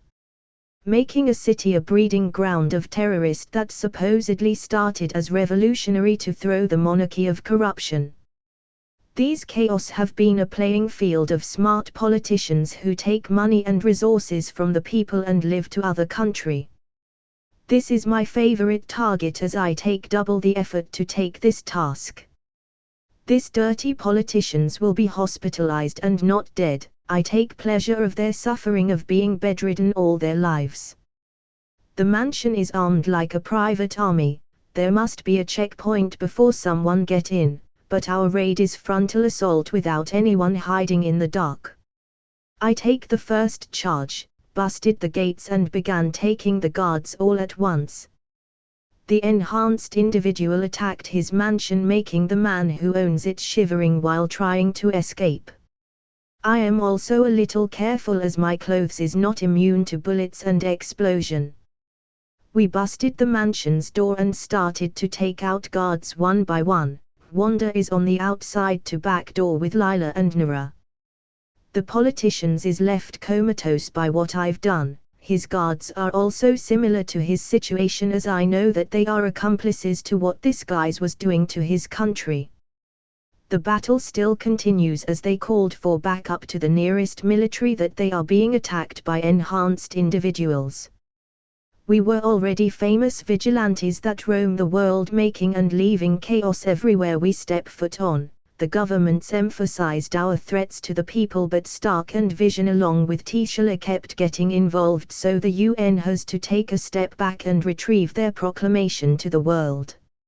Our notorious names, if we are considered a mercenary, will be at the top of the game, with hundreds of tasks and missions without a single failure or casualty in the team. After this fight, most loots are taken. Some people escapes early on but no bad guys escape, so that is probably considered success again. We got a vacation to relax after again another week full of blood and fatigue. We met multiple enhanced individuals during the vigilante work, but S.H.I.E.L.D. took it as their share of work. I am sure they're Skrulls already invading our planet or living among the people, as I saw Agent Hill and Nick Fury while doing a certain mission with S.H.I.E.L.D. backed us up. Nick Fury and Agent Hill is suspicious for me as they called each other differently than the past. They are subordinate and superior on work, but they call each like friends, and I remember Skrulls have relationship to Nick Fury, and infiltrating S.H.I.E.L.D. is not impossible as Nick Fury also benefited from their intergalactic knowledge. We arrived again on New York. With me was Lila as we walked on the way to home. I have not seen Krista and Aunt Helen for several weeks. I still visit them while on a mission and called them thrice a week, so nothing big happen. Krista still working on the hospital, and Aunt Helen seems to have bad dates every time she found a man on some apps or even on personal. Aunt Helen is still considered a young woman, but in a few years, she will age and have a not so difficult time finding a good husband. Her relationships with the opposite sex doesn't leave on a good note according to Krista. She and Lila gossiped during eating with Aunt Helen in front of them, and I just listened and not making a comment. It's rude for me to barge into someone else's relationship when I have two girlfriends sitting in front of me and dining with each other like a best friends. We talked a lot until evening comes and everyone is in the mood to watch a movie that recently got out. The movie is about some horror genre with an epic storytelling of someone who has superpowers that chose to be a villain because of his background of being bullied. This is the most normal depiction of a person having superpowers.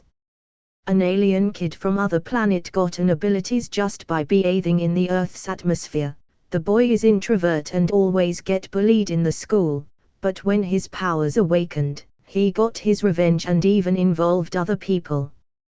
The boy just have a normal life. His parents adopt him so they don't have the greatest attitude as they adopted an alien.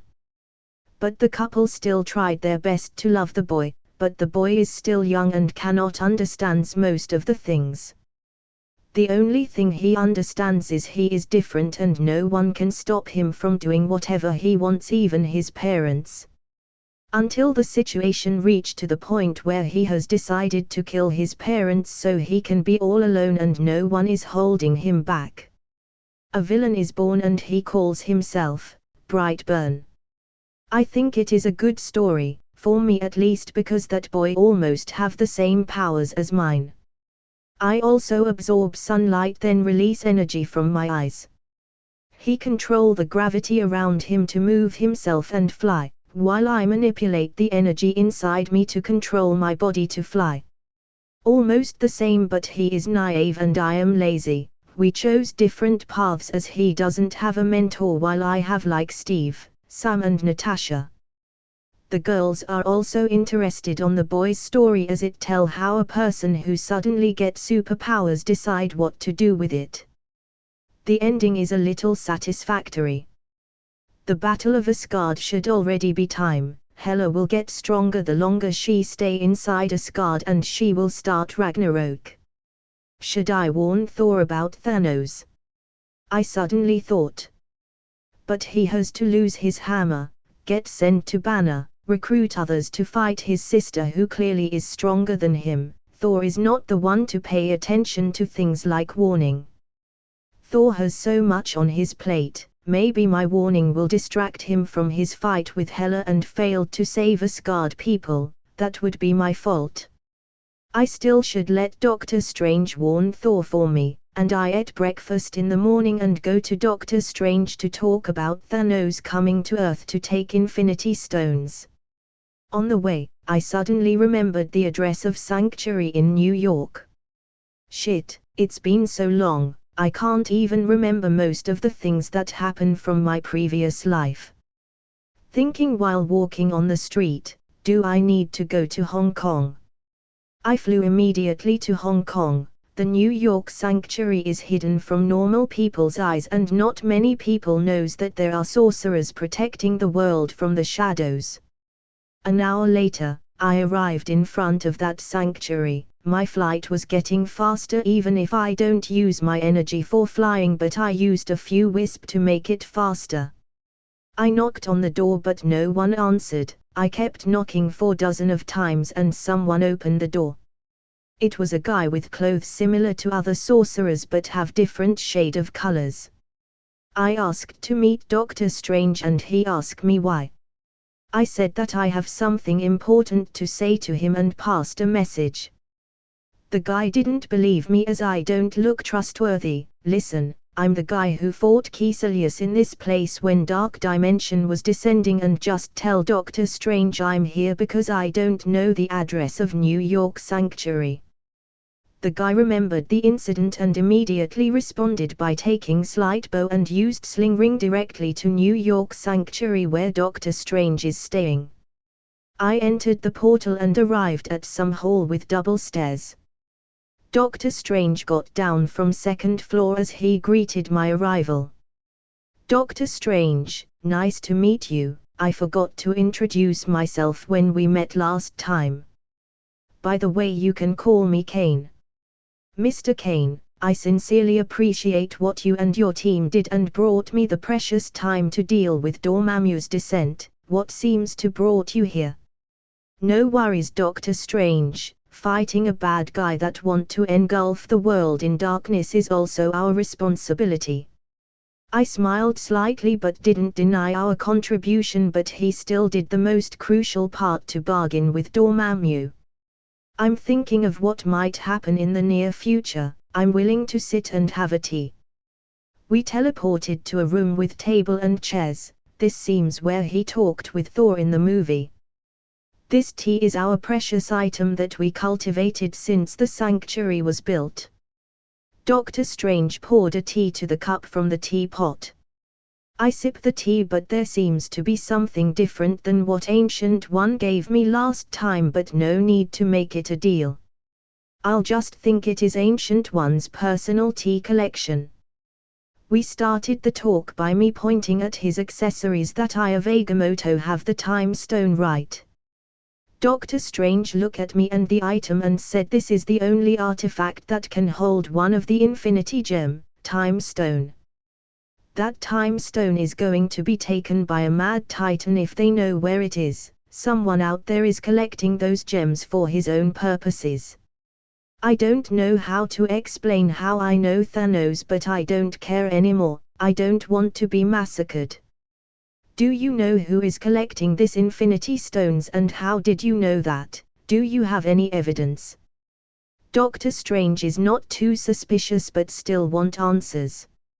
Okay, this may sound too unbelievable but you're a wizard and anything is possible. I paused and thought of what to say. My powers came from one of the infinity stones when I get experimented. The Mind Stone. The Mind Stone can communicate with anything. I don't just mean living creatures. When Mind Stone was on Loki's hands when he invaded New York, the Mind Stone was given to him by that same Mad Titan. He already acquired one of the Infinity Stone but he had to sacrifice one of his subordinate to get it. That someone stayed in the Mind Stone and controlled Loki and also influenced Ultron, the evil robot. So yeah, it's unbelievable but not impossible. The Mind Stone warned me about someone collecting all the Infinity Stones. Doctor Strange listened to my story and think silently. He's smart enough that that's all my story that want to tell. That someone can attack New York and almost succeeded and he will come back for all the stones that is on Earth. You can be the one to lead the sorcerers to get ready for battle and I will let the other Avengers know. I said to him seeing him being silent. And before I forgot, please warn Thor if you meet him, beware of Thanos' ambush. That's all I can say to not distract Thor from dealing first with his sister. Doctor Strange, are you sure you're not going to tell anything else? I am very sure that you know more than what you told me. We will need all the information we can get, so if you are willing to help us with that, that will save more people in case war happen. Me telling you all that information I've said is already plenty. You're the best person to tell because you know that if you play with time, the time plays back. Telling you everything will change the whole timeline and it may play back.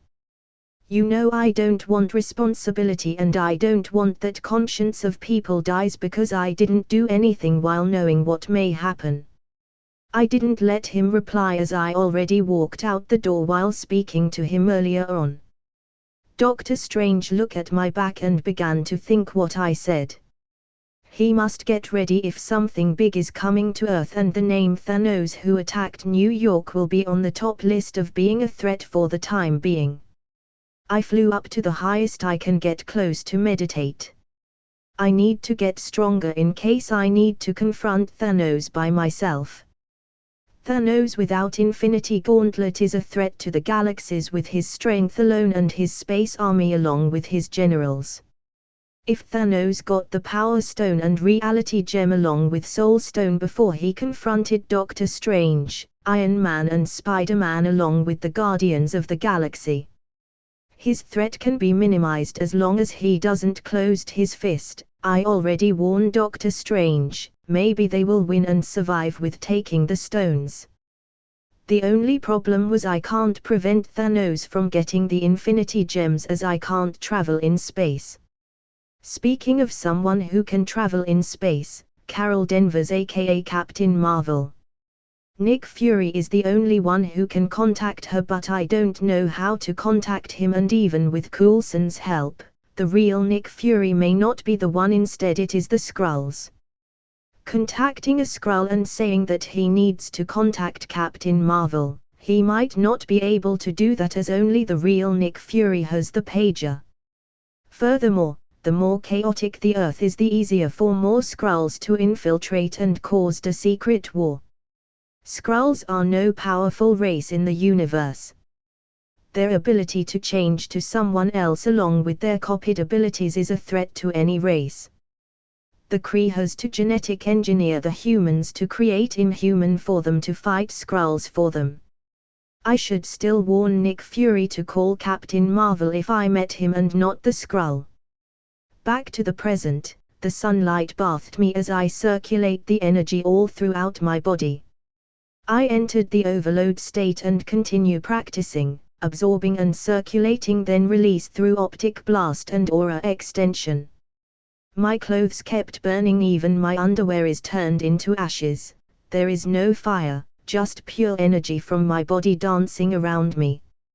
I reinforced my bones, muscle and then skin with my energy to strengthen them. All over my body was golden energy and veins like structures formed on the skin surface, and some of my hair strands is turning golden.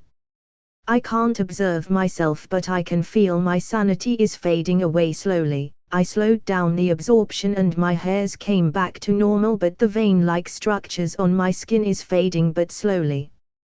When I open my eyes, strong optic blast created a blast of energy in my front. The air shook and clouds from below tremble a little. I felt my body is stronger again and my sanity came back slowly and not abrupt like in the past. It was like getting woke up normally and getting startled when waking up with irritable and unstable mind. I can't do this often, as if I don't control my threshold, I will just turn crazy, and I feel it so much that my brain kept giving signal to myself to stop it. I have no idea if I can only absorb from yellow sun or if it is possible for all types of sun. I should try it in the future, but now I feel like an exhibitionist as I am naked in the air. I released a golden aura and form to create a golden shorts for the meantime. I can do this for a short time and only small sizes, unlike creating a regular clothes or armor. I flew down and it seems I am in part Asian country, as I recognize where country am I. This country is the same country I lived from my previous life. I flew down where I live and look through the landscape, mountain ranges, green land and sea on the other side. This is my first time coming to this country here, as I know this is a different world, so it's not the same from the past. The people are peaceful. I flew down and get some t-shirt and pants as well as pair of slippers. Taking some clothes is not stealing, it is just borrowing so I don't look like an exhibitionist.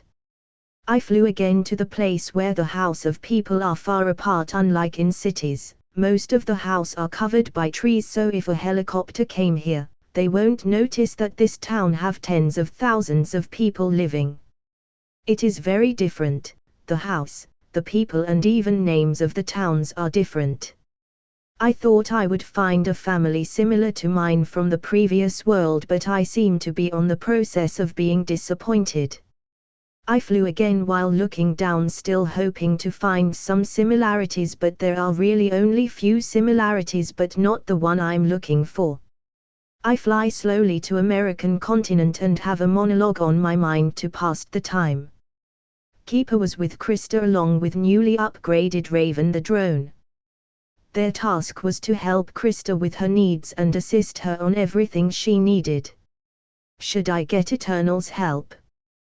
They seem very powerful and they deal with deviants. Thanos was a deviant, probably.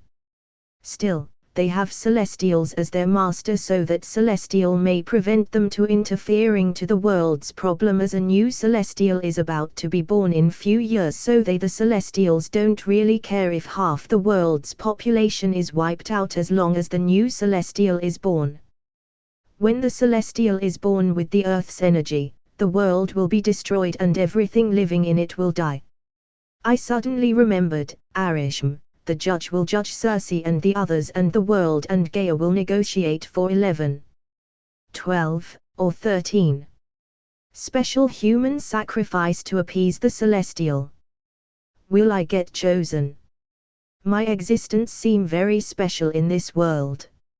Should I leave to be excluded in the choices, but where do I go? Let's just go to the flow. It's not happening yet and I'm not even sure if that's what really gonna happen. My monologue continues as one plane entered my peripheral vision. I choose to have fun while traveling and I will not pass the opportunity to play a prank. I flew at the bottom of the plane to not get notice and climb slowly to the windows to look inside. A woman looked at the window and saw a face. She screamed so loudly even though I'm outside, my sense of hearing can clearly hear her screamed. I hide again and go to the other side to play a prank again. This time I saw something unexpected. Some people is wearing different clothes as they seem to have black robe as their same uniform. These people have silenced the whole plane with their show of might. I noticed that they are different from normal people because they are. These people are enhanced individuals who plan this to steal valuables from the passengers. They threaten the passengers with their show of powers. Their powers was: one is having elongated tongue flexibility and stronger than most muscles, one can turn her long hair into spikes, and the last seems to be a leader, floating objects he touched. They collected all things from each passenger with their big bag. The girl who screamed earlier is now crying, wounded in her palm by the women who have spiked hair for screaming so loudly. I just kept watching as they didn't seem to hurt anybody, just threatening and stealing. They have done their task and got ready to leave. By leave, they mean jumping out of the airplane. The guy who seems to be the leader can float the people and things he can touch, so by touching all three of their bodies, they can fly slowly down to escape with their loots. The three opened the airplane door and jump while saying goodbyes to the passengers and flight crew. When the plane is flying straight to their destination, I followed the three and startled them. Boo! The three screamed louder than the woman earlier, especially the woman with spiked hair. Hey, I saw what you did there at the plane and that's neat. I complimented their efforts. But I need those back. Fortunately you didn't kill anyone or hurt anyone severely. As long as you gave that voluntarily, I would not send you to the police. The three looked at me while flying and look around. They cannot escape, and they didn't know the man who suddenly appeared like a ghost flying by himself. I counted down, 5, 4, 3, 2 dash. Here, sir, we apologize for stealing, but please don't arrest us. We didn't hurt anyone and this is just our first time stealing from the plane, and we didn't kill anyone on our life, we promised. The leader seems smart as he knows what to say in the situation. Okay, you're lucky this time, now go and don't let me see you again doing something like that. I took all three bags and flew past them like a jet, so fast that they cannot see me anymore in just 3 seconds. Phew, we're lucky this time. That guy didn't care about us. Let's go back and try other gimmicks with our abilities and try not to get caught anymore. The leader said, and the other two nodded and seemed to admire how their leader saved them in that situation before. I flew faster to catch up to the plane and I knocked at the window. The passengers noticed me and I showed them the bags and gestures to open the door while flying. I gesture that I'm strong so they don't have to worry. The flight crew and the passengers got ready as they opened the door of the plane twice in the same flight. I flew in with a cloth on my face to hide my identity. Here are the valuables, distribute it to their owners. You don't have to worry about me, I will leave soon after this, I said to them, still wary of me. One little girl asks me, are you a superhero?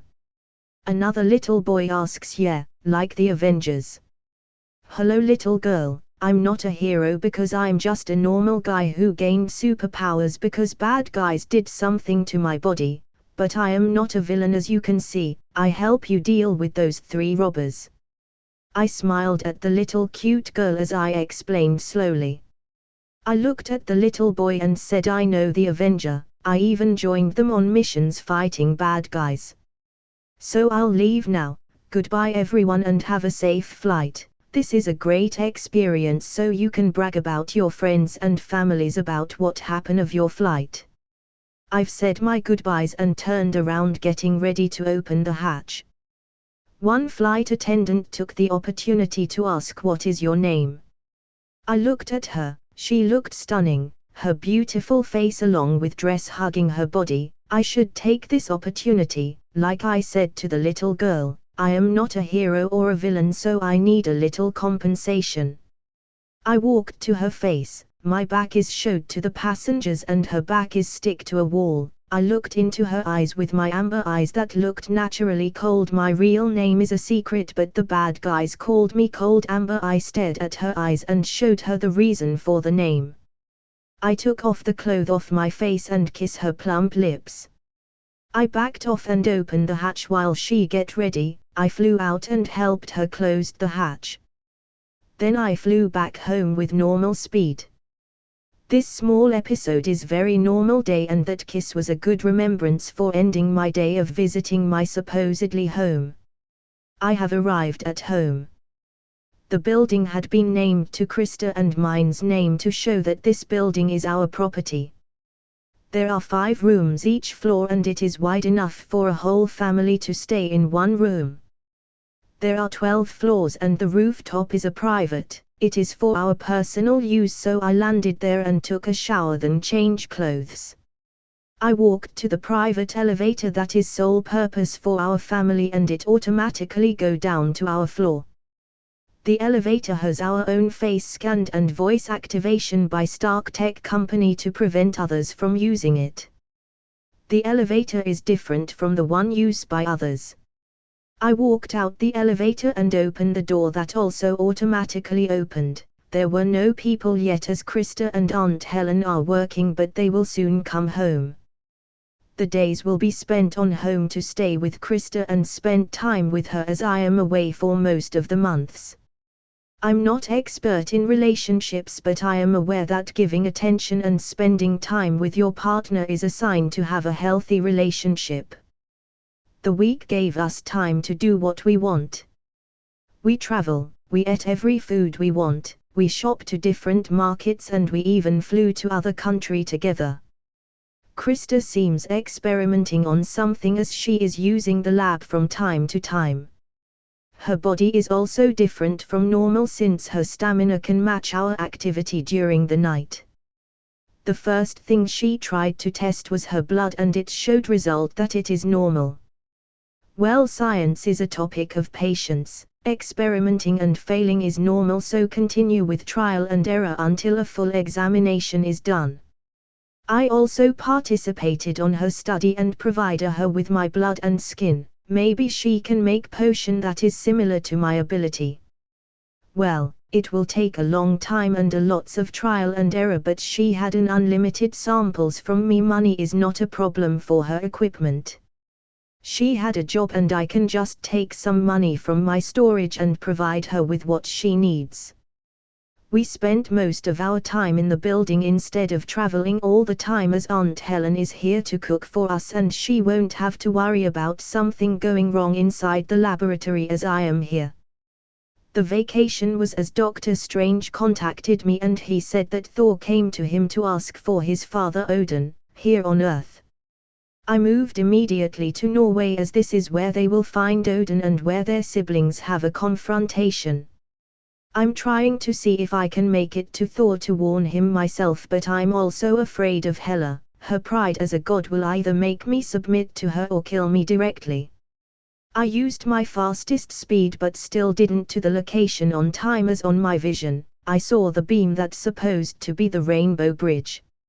Odin should already have gone to Valhalla, and the magic that chain Hela is undone and Ragnarok is coming. While he had eventually recovered from the spell placed on him by Loki, Odin chose to remain in exile in Norway and would ultimately reach the end of his extremely long life. After an emotional farewell to his sons, Odin finally went to Valhalla. The siblings should already met and Hela will kick the brothers out and she will return to Asgard to conquer it. When I reach where the siblings fought, there is a mark of Rainbow Bridge searing the grass with what I think seems to be Asgard's patterns. I walked forward and saw what I came here for. I plan to take some of this metal. The metal I'm talking about was the remains of destroyed Mjolnir. Hela crushed it with her powers and Thor left it here as he couldn't take it as the magic is supposedly damaged. I bent down to touch a few fragments and I felt an weak electric current from my palm. It's weak, but Thor's power is still there. It's been used by Thor for 1,000 years, so there is still a huge remains of it inside. I don't know what will happen to Jane Foster if I take it, but if she really worthy, her worthiness will definitely be in the future after the snap. So taking this now seems not a problem for now. I will still tell Jane in case she needs to know, but let's think about that for later. I picked up all the fragments and even the handle and shoved it in a bag that I brought, since this is its purpose. After doing that I said, Odin, I'll take care of this fragmented engineer, so I'll leave now. I promise I'll visit the future Asgard and help them with their needs. In case Odin was watching, I still said it to comfort him taking his son's property. I flew away and didn't notice the wind change direction on the place I got the fragments of Mjolnir. I go directly to Wakanda. This thing will have a use for Shuri in exchange for my new battle uniform. Maybe if she knows what this is, she will be willing to upgrade my uniform more. A few hours later, I landed at Wakanda and met the guards. I told them that I have something that Shuri may be interested in. I'm still trustworthy, that's why they let me landed to Wakanda, so I immediately go to Shuri's laboratory to show her what I got. Why are you here again? Questioned Shuri. You'll see, it's an interesting item I got from Norway, to be honest. I informed. And there's a peculiar metal here. I showed her the bag. Metal? Yep. I nodded. What kind of metal? The good kind. I answered, making her snort. Stop being mysterious, Kane. It'll ruin the surprise if I tell you now. It's annoying. She added. I sighed. Just be patient, here it is. I take all the fragments and pour it on the table. I picked up the handle and waved it the way like Thor wave his Mjolnir. This is fragments of Mjolnir, Thor's hammer. It got crushed by his sister and they left it there. I brought it to you if you want to study it so you can upgrade my battle suit. I said and continued, this is a metal that came from the first moon in existence and forged by a dying star by an alien race dwarfs from Asgard. Shuri grabbed a fragment and studied it and got startled by electric currents from her hand that came from the fragments. That was remains of Thor's power inside the Mjolnir. I said. Why didn't you said it before I touched it? Shuri complained. I'm still explaining and you touched it before I finish. I reasoned. So this metal is from outer space like the vibranium and it has many secrets that you guys can study, but it is still Thor's property, so it's better if it is not separated. I have vibranium metal on all my plate, but it's not bad to have many things to study, Shuri confidently said, as it's not have to be now that she has to study it. Well, how about my uniform? Are you upgrading it? There is more to work on it, so just leave it to me and I make a suit that will satisfy both of us. Shuri said. Well, thank you, Shuri. I should get going now. Call me if the suit is done. I reminded her as the Infinity War is getting closer. The days goes by doing some vigilante work with Lila. We didn't join with Cape Steve this time and go wandering around the globe to visit bad guys while training. My optic vision can also cause the explosion if there is something else that I can target, like gasoline, weapons storage or gunpowders. We'd be famous in the world if someone caught us and recorded it to the internet, but luckily our existence is only known because of what we left. There is no silhouette of us, only destruction and injured people. We have saved also some people in accidents and trafficking, but we've never showed our faces to them. A couple days later, the government sent jets to chase us but finally hit nothing as we flew more flexibly. One time we got a jet chasing and looking for us without rest, but we decided to get the pilot out and blew the jet. We have real powers, why not abuse a little? If I have a choice, I will choose to be a villain, but I know villain doesn't always have a good ending, so let's stick to being part of the Avengers. Maybe my reason for existence is to fight these heroes when I got my powers to the fullest potential, similar to Scarlet Witch. 1 month later, I am now walking with Lila, scouring this small settlement called Asgard. A lot of people greeted us, or rather greeted Lila. She was smiling all the way, which was strange to be honest. 3 days ago, People of Asgard came here through Heimdall's power, a small group at first, then followed by the others. I got the news that Asgard was destroyed and the Ragnarok happened. Thor and Loki with Hulk and Valkyrie defeated Hela in the confrontation and save as many Asgard people to the ship. Valkyrie is the one managing the people on New Asgard in Norway. The government interfere, but New Asgard only have to stay here as to don't roam to the world, as they are technically aliens. The New Asgard was created. The one with the most advanced technological knowledge from cosmos will be the most beautiful city, with Wakanda still hiding. We stayed here and got a house for us, and Krista and Aunt Helen also came here to visit sometimes. I chose to stay here to help Asgard with their new home. I promised Odin that I at least has to do this for his people. I talked to Valkyrie and asked if she can talk to Thor to beware of Thanos and send all the people of Asgard here. She already sent a message through unknown Asgardian magic. Some Asgardians still an expert in magic and warriors that can contend to super soldiers if trained well. The Asgard, since my warning, came here in bigger group as more and more people came quickly, and only Thor, Hulk, Loki and Heimdall and some Asgardian warriors stay to protect the people who still wait to be sent here. 1 month ago, I already talked to Steve and Tony about someone who shall collect infinity stones shall Thanos come to Earth and take those gems. I stayed in New Asgard and resumed training. I've discovered something along with Krista's examination of my blood. The blood I provided is not different from normal just because it is strong or powerful. Instead, it is because my blood, or specifically my physique, don't have any physical and genetic defect and enhanced the human physique to pass the limit. The super soldier serum is not just upgrading physical and mental to a genetic level, but also remove the defect that it can found in the human body. And that's what I know from Captain Steve, and my blood also has big similarities, and that's why I thought that my powers might be a variant of super soldier serum. When Krista found more in my blood, was it use a different kind of energy? It must be solar energy I absorb to reinforce my cells and burn the impurities every time it finds something harmful to my body, and continually do it until I reach above human level.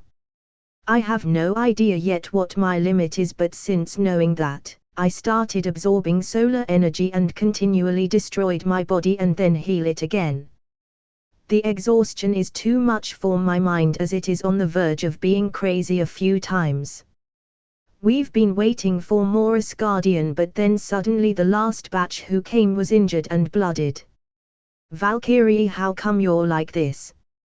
Warrior 1, the ship was ambushed. Warrior 2, they are fighting and send us back to warn them. God, Thanos is coming. They were ambushed by Thanos and they are fighting. The rest of the people on the ship decide to make a fight, and it might not be possible to win as Thanos' ship dwarfs their own ship. Thor and the others stayed to fight Thanos and his generals. I've warned him already, but he seems adamant to solving the mastermind who treat them as pawn, like he said in Age of Ultron. The fight is coming if Thor and the others failed. The newcomers get treated and the Asgardian got ready in case Thanos came here. The battle might take much longer, since my warning will help Thor prepare and not directly be defeated in a sudden ambush. The people of Asgard has already settled. Hut and houses. People have their own responsibilities and jobs to help their people create New Asgard. Children are also helping, and people with technological skills are planning to upgrade the New Asgard with their advanced technologies that came from their former home. I thought something and said to Valkyrie, we need to get going. I also need to prepare for the upcoming battle. Okay. Thanks for helping us settle here for the past few days. Valkyrie and the others thanked us. The New Asgard are already getting ready to be one of the most technological and cultural advantages to other cities, since they have more life expectancy, and Asgardian technology will be part of their city's own power. No problem, and be careful, we flew up on the way to Africa. On the way to Wakanda was smooth while thinking that the world is constantly changing and this timeline might be different since I came here. I still don't know why I'm brought here, but I have time for thinking of this in the future, and now let's just focus on Thanos that is already on his way. 1 month later, I am now walking with Lila, scouring this small settlement called Asgard. A lot of people greeted us, or rather greeted Lila. She was smiling all the way, which was strange to be honest. 3 days ago, people of Asgard came here through Heimdall's power, a small group at first, then followed by the others. I got the news that Asgard was destroyed and the Ragnarok happened. Thor and Loki with Hulk and Valkyrie defeated Hela in the confrontation and save as many Asgard people to the ship. Valkyrie is the one managing the people on New Asgard in Norway. The government interfere, but New Asgard only have to stay here as to don't roam to the world as they are technically aliens. The New Asgard was created, the one with the most advanced technological knowledge from Cosmos will be the most beautiful city with Wakanda still hiding. We stayed here and got a house for us, and Krista and Aunt Helen also came here to visit sometimes. I chose to stay here to help Asgard with their new home. I promised Odin that I at least has to do this for his people. I talked to Valkyrie and asked if she can talk to Thor to beware of Thanos and send all the people of Asgard here. She already sent a message through unknown Asgardian magic. Some Asgardians still an expert in magic and warriors that can contend to super soldiers if trained well. The Asgard, since my warning, came here in bigger group as more and more people came quickly, and only Thor, Hulk, Loki and Heimdall and some Asgardian warriors stay to protect the people who still wait to be sent here. 1 month ago, I already talked to Steve and Tony about someone who shall collect infinity stones shall Thanos come to Earth and take those gems. I stayed in New Asgard and resumed training. I've discovered something along with Krista's examination of my blood. The blood I provided is not different from normal just because it is strong or powerful, instead it is because my blood, or specifically my physique, don't have any physical and genetic defect and enhanced the human physique to pass the limit. The super soldier serum is not just upgrading physical and mental to a genetic level but also remove the defect that it can found in the human body. And that's what I know from Captain Steve, and my blood also has big similarities, and that's why I thought that my powers might be variant of super soldier serum. When Krista found more in my blood, was it use a different kind of energy? It must be solar energy I absorb to reinforce my cells and burn the impurities every time it finds something harmful to my body, and continually do it until I reach above human level. I have no idea yet what my limit is, but since knowing that, I started absorbing solar energy and continually destroyed my body and then heal it again. The exhaustion is too much for my mind as it is on the verge of being crazy a few times. We've been waiting for more Asgardian, but then suddenly the last batch who came was injured and blooded. Valkyrie, how come you're like this? Warrior 1, the ship was ambushed. Warrior 2, they are fighting and send us back to warn the Midgard, Thanos is coming. They were ambushed by Thanos and they are fighting. The rest of the people on the ship decide to make a fight, and it might not be possible to win as Thanos' ship dwarfs their own ship. Thor and the others stayed to fight Thanos and his generals. I've warned him already, but he seems adamant to solving the mastermind who treat them as pawn like he said in Age of Ultron. The fight is coming if Thor and the others failed. The newcomers get treated and the Asgardian got ready in case Thanos came here. The battle might take much longer since my warning will help Thor prepare and not directly be defeated in a sudden ambush. The people of Asgard has already settled. Hut and houses.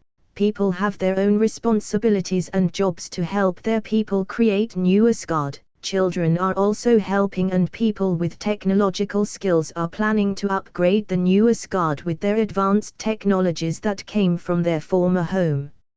I thought something and said to Valkyrie, we need to get going. I also need to prepare for the upcoming battle. Okay, thanks for helping us settle here for the past few days. Valkyrie and the others thanked us.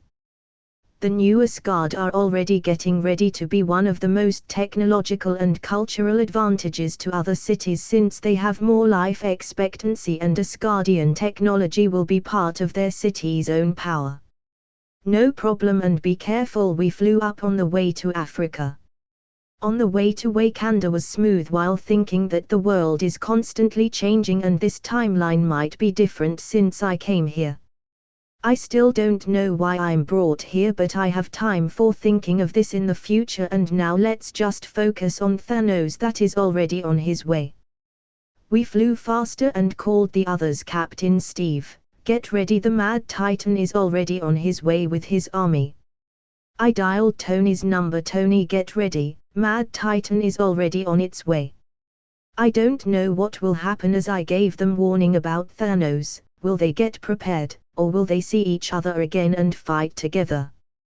This time something has to be different. I will be sick of guilt if Thanos decide to kill half or even more of the Earth's population after he failed to get all the Infinity Stones. When we touch Wakanda, we greeted the guards and directly go to find Shuri. Shuri, is my battle suit ready? There is a battle coming, so we must prepare. I directly said my purpose of coming here. Shuri rolled her eyes and pushed a button on her wrist. A mannequin come out of the ground and it has a suit on. The suit's main color was black. I look at it and it has black boots that reach below the knee, black pants, and on the upper body has an armor with golden lines and amber-colored patterns embedded to the suit to accentuate the armor, and lastly the black and golden color mask. The battle suit looks simple but a bit stylish and not extravagant in color and design. It is more like an intergalactic commander and warrior combined uniform. The battle suit is a nanotechnology that can repair itself if the suit was damaged. It is made of vibranium metal with Shuri's technology combined with Stark tech. Nara already got her uniform much earlier than mine because she was with Captain Steve and the others still doing missions around the world. Lila also got newly upgraded uniform. Her inner suit is upgraded with new vibranium clothes style, and her windbreaker coat was replaced by nanotech white coat. We put on our mask that cover lower half of our faces. The two of us didn't need mask anymore, as our faces don't need much to be hidden anymore this time. But that didn't mean we need our faces showed in front of the world. Our confidence is rising and our experience in fighting is ready to fight the aliens that could harm the planet and the people. We may not be soldiers who follow orders to kill and complete the missions with our hands needed to be blooded to take a life, and our powers and skills can already be said to be one of the top most powerful humans on the planet, but our mind is still not exceptional that we can take a life like it does not matter. Maybe in the past, my mind is much weaker that I can't even kill an animal, but now, I have trained with Natasha and Steve to use my powers to hurt bad guys, and I have choice if and when to take a life. We flew outside the Wakanda and contacted Coulson. Agent Coulson, this is Kane. We need you to contact Nick Fury, and said that this planet may need Carol Danvers. Is there something going to happen that needs her to come back here? Coulson asked. I told him immediately, just tell him that the mastermind of New York alien attack will be coming to Earth with his whole army. Your shield should also get ready, as the world may be in for battle for its first public war on intergalactic conqueror.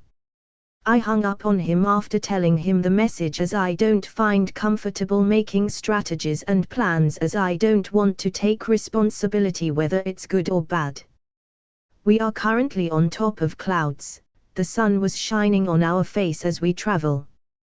Where should we go, Lila? I asked slowly, as we currently don't have any destination. Should we warn or tell the news that there will be alien invasion soon so that the whole world can be prepared? Lila answered with a question. It is Thanos, a known mad conquering titan that will come. He has advanced technology, army and generals that can take over an entire planet without taking too long. I responded to her slowly and continued. Maybe we can tell them, but the only thing they can do is evacuate the people, and that will cause worldwide panic and chaos. The military cannot take the aliens with their weapons, and even nuclear weapons will be ineffective to Thanos' spaceships. I thought about many things that will help us with defeating Thanos, but most plans I think of is happening with humans on Earth getting slaughtered, or maybe we need the Eternals' reinforcement, but it's possible they will only move when the planet is on the verge of destruction. I don't have Mr. Stark's and Doctor Strange's mind that can help me think of a plan, and I don't have patience to spend looking millions of possible future like Doctor Strange. I murmured, if we tell the world that there will be alien invasion, Thanos will know it, and the government might hinder us and create a much worse situation by launching nuclear wars and damaging Earth's atmosphere, and people will suffer from radiation and extinction might be possible. Second is they might negotiate on backstabbing the Avengers and cooperate with the Mad Titan. You know, people's mind is complicated and anything is possible in desperation. I finished speaking and was still confused about what should I do. Changing too much on the timeline, there must be consequences, as the same as what happened to Loki getting arrested by TVA. Lila heard me murmuring, and a look of understanding and her brows frown when thinking that people in politics might do more harm than good. Lila, it's good to think the worst situations, but it is also not the right place for us to not give even a little warning, and it may help reduce the casualties by taking the time to slowly evacuate the people that Thanos' army might attack. You have a point, we just need to let him handle it and not cause a worldwide chaos, as he is the face of the Avengers. I took the liberty to push the plans to Mr. Stark since he has the influences. The speed of our flight did not cause us much discomfort since we had a new suits that is literally made to assist our powers. We just need to take more effort to reach our destination faster, but we are not that short on time since we just need to pass the message and let Tony do the work.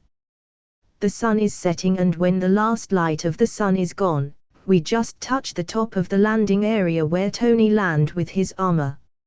Friday. Did you already notified Mr. Stark of our arrival? I talk to the whole floor since this building have Friday's control, and we can communicate since she can see and hear us through speaker and cameras. Good evening, Mr. Kane and Miss Lila. Boss should already be on his way. Have a seat on the living room and drink first. Do you prefer wine or other beverages?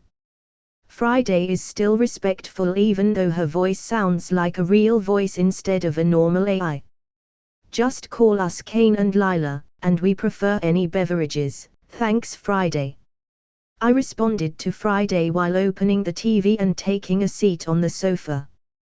The sofa don't look luxurious, it just look normal white long circular sofa with round table in the middle and not too much decorations. But it's hella expensive since it's so comfortable, and Pepper Potts should be the one who bought this, or Tony or Happy, I don't care anymore.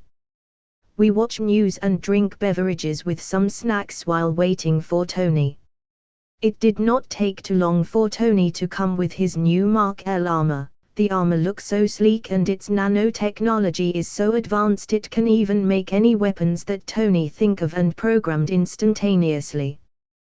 The Mark L armor retreated to Tony's arc reactor on his chest, and his clothes returned to normal while walking towards us. He looks at us up and down while also observing our new battle suits and commenting. Tony opened his mouth first. I see that you both got new uniform, but the colors are so basic I'm even confused with your taste, but since it's you, it looks simple, but the technology seems from Wakanda. Let me guess. Did Shuri Brat made those for you both? Well, I'm glad you did not diss us for our new suits since yours look new and much more cooler. Is that your currently strongest and is that the latest? I asked if there are more Iron Man suits that is still hidden like the Iron Legion. Yep, this is made by Shuri and it's also nanotechnology and can be repaired. We just got here from Wakanda. I tap my chest and the nanotechnologies made a movements. The suit became a normal looking clothes like a black pants along with shoes with black t-shirt with dark jacket. Lila also changed her outfit with black pants and white jacket with white shoes. We just needs a tie to look like a semi-formal attire in normal days. I didn't know this is its function but it's favorable for us. It just changed the looks and colors but it's still a battle suit and it's hiding in plain sight. I am impressed by the way it changes like a normal clothes so it don't look like we always wear battle suits on normal days. Tony, these function has its own advantages since you just need one tap to be ready for anything in case of battle. So how is your world tour? You've been making noise and getting on some national government's radars. They are already thinking of using military force to arrest all of you and the US is having a headache whether to contact you or discard, but it's Captain America they are talking about, a World War II hero. I laughed and said we don't care about them since saving the people and beating up criminals is our job. We are Rouge and we don't belong to any country. We can do whatever we want without the politics intervention. Tony continued, the United Nations are having a talks about your team getting on the other nations and wreak havoc, leaving many countries complaining on using all UN's resources to arrest your team. As Captain Steve said, saving civilians is our priorities and making the world a better place is our responsibilities and saving those politicians' face is not on our list of reasons. I responded to Tony since he already knows this and continue. We've come here to tell you a news. Thanos already moved and Thor and the others are currently fighting him and his lackeys. Tony's interest is peak and focus on listening. So what is your news? Do you have any plans to take down that mad Titan? Tony asked as he subconsciously remembered the Shitori ship that he blew up with nuclear weapon and the nightmare he had from PTSD. You seem pale, do you still have PTSD? I asked him first before answering his questions. Tony is just a normal guy with a suit of armor in the 6 Avengers, Natasha is a spy and assassin. Clint was an high-level agent, Steve is a soldier from World War II, Thor is a god of war in Asgard battling in 9 realms and lastly, Bruce doesn't remember what Hulk is doing and he is a scientist who may been part of some human experiments. This is one of the reasons I am taking slow on being so powerful as my psychological skills is not yet up to par. I considered myself not ready to kill so I trained at the Avengers facility and do some stealing and vigilante while breaking bones and beating bad guys. Little by little, my mentality matured and more capable to take on some people who have been involved in human trafficking, tortures and human experiments. It may not yet enough but since it's been several years since we're doing this, my mind is stronger than the past and not vulnerable to any PTSD.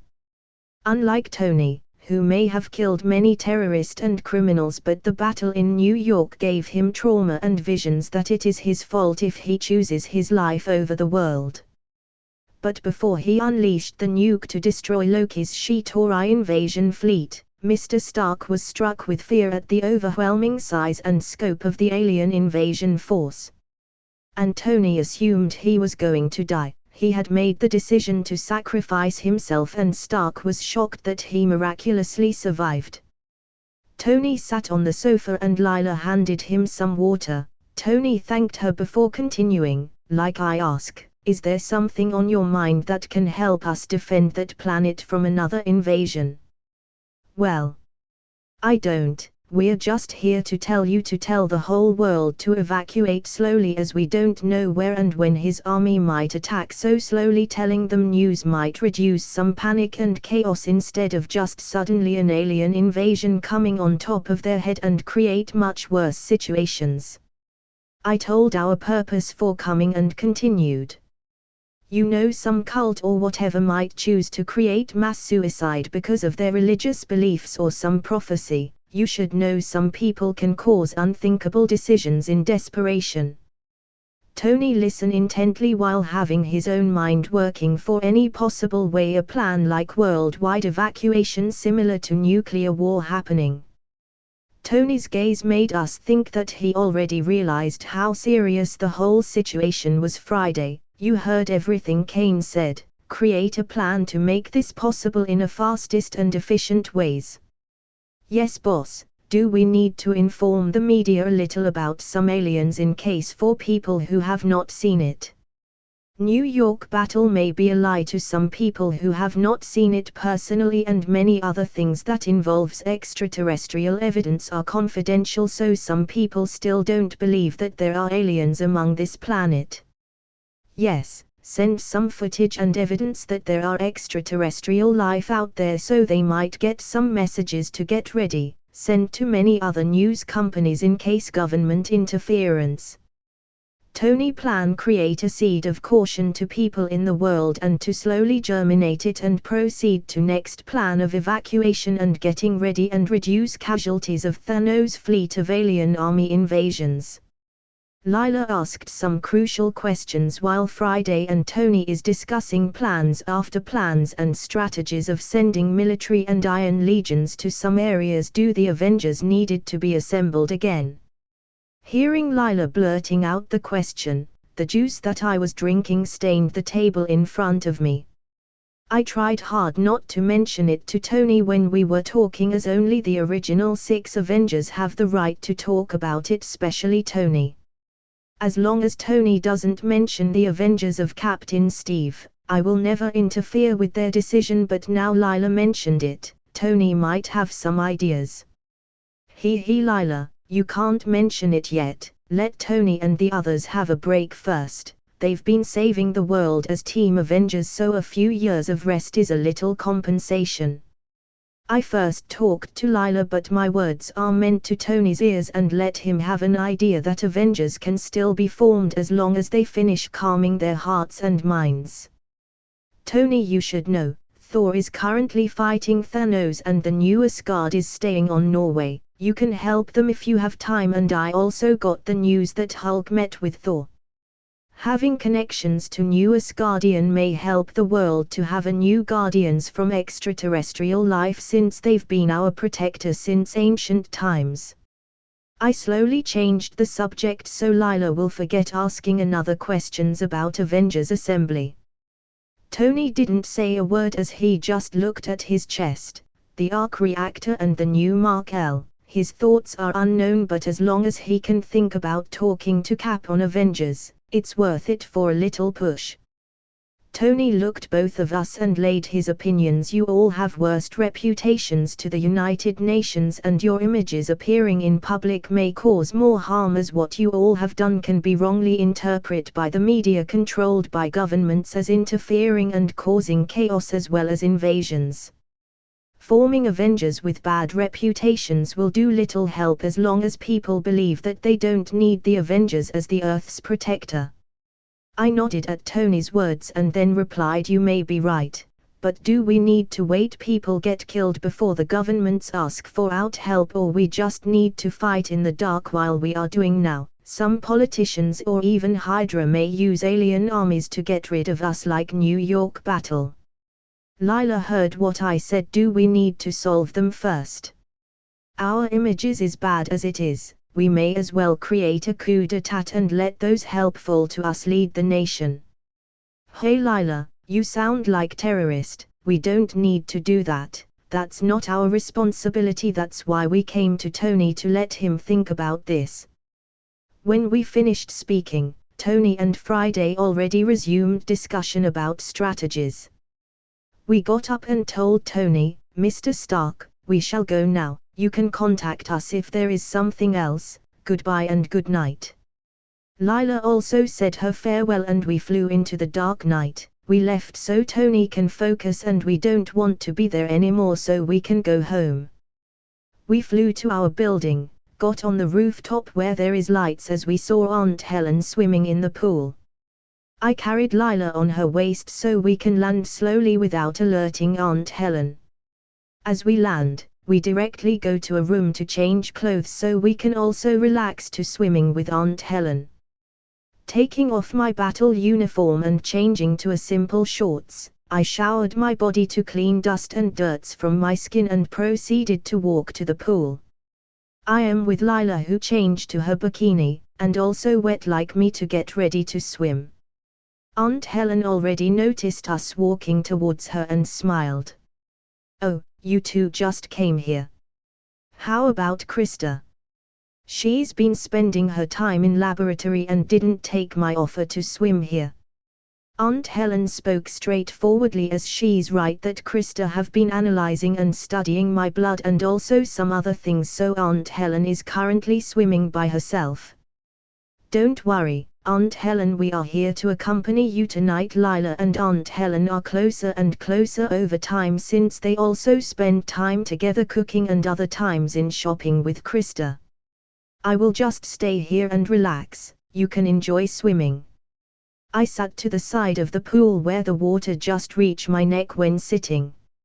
I closed my eyes relaxing but also contemplating about what should the future may be like because of my existence. I feel like my powers have much more potential than being a variant of super soldier, since I can absorb solar energy. Wait a damn minute. I just realized Sentry. Yeah, Sentry, the Superman version of Marvel. My powers are very similar to him. Am I the Sentry version of this universe but still something is different?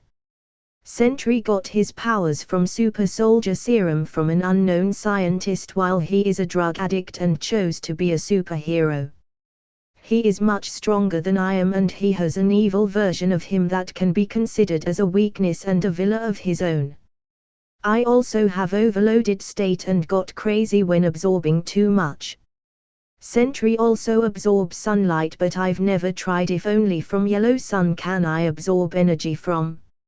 I never tried touching an infinity stones or tried absorbing energy from arc reactor. My powers have very much similarities to Sentry but I also don't have overpowering abilities like Sentry's physique, X-ray, or any other abilities that he gained every other times. My powers consisted of only above human physique but not too strong. Maybe I'm still young. I only have optic blast and telescope vision and night vision. I'm more similar to Acres of Eternals than Sentry. Well, it's not weird to have similar powers like Mr. Fantastic and Miss Marvel, the heart-shaped herb and super soldier serum. Many people have similarities but have slight differences. I can be my own way. The main thing I am different from Sentry was the energy I released to form aura and coating to my body and reinforced the powers that I gained multiple times of strength. I don't have inexhaustible physical strength like Eternals and Sentry but once I learn it absorbing other cosmic energy aside from yellow sun then my powers will have its own path that differ myself from Sentry, Ikaris and Kryptonians. Kryptonian's genes is changing with the solar energy from yellow sunlight, that's why his genes weakened from red sunlight and green kryptonite. Sentry got his powers from drinking golden super soldier serum, becoming golden Sentry and acquiring powers from millions of exploding suns, and his main source of energy came from yellow sunlight but his glaring weakness is his own mind. The serum only change physical abilities like erasing physical and genetic defect and also prevents having illness and also grants individuals immunity to any disease, illness, and poison known to man due to their body's ability to process it faster than the effects can cause harm to their body. Sentry have the mentality to switch form to demon version of him similar to Hulk and Banner.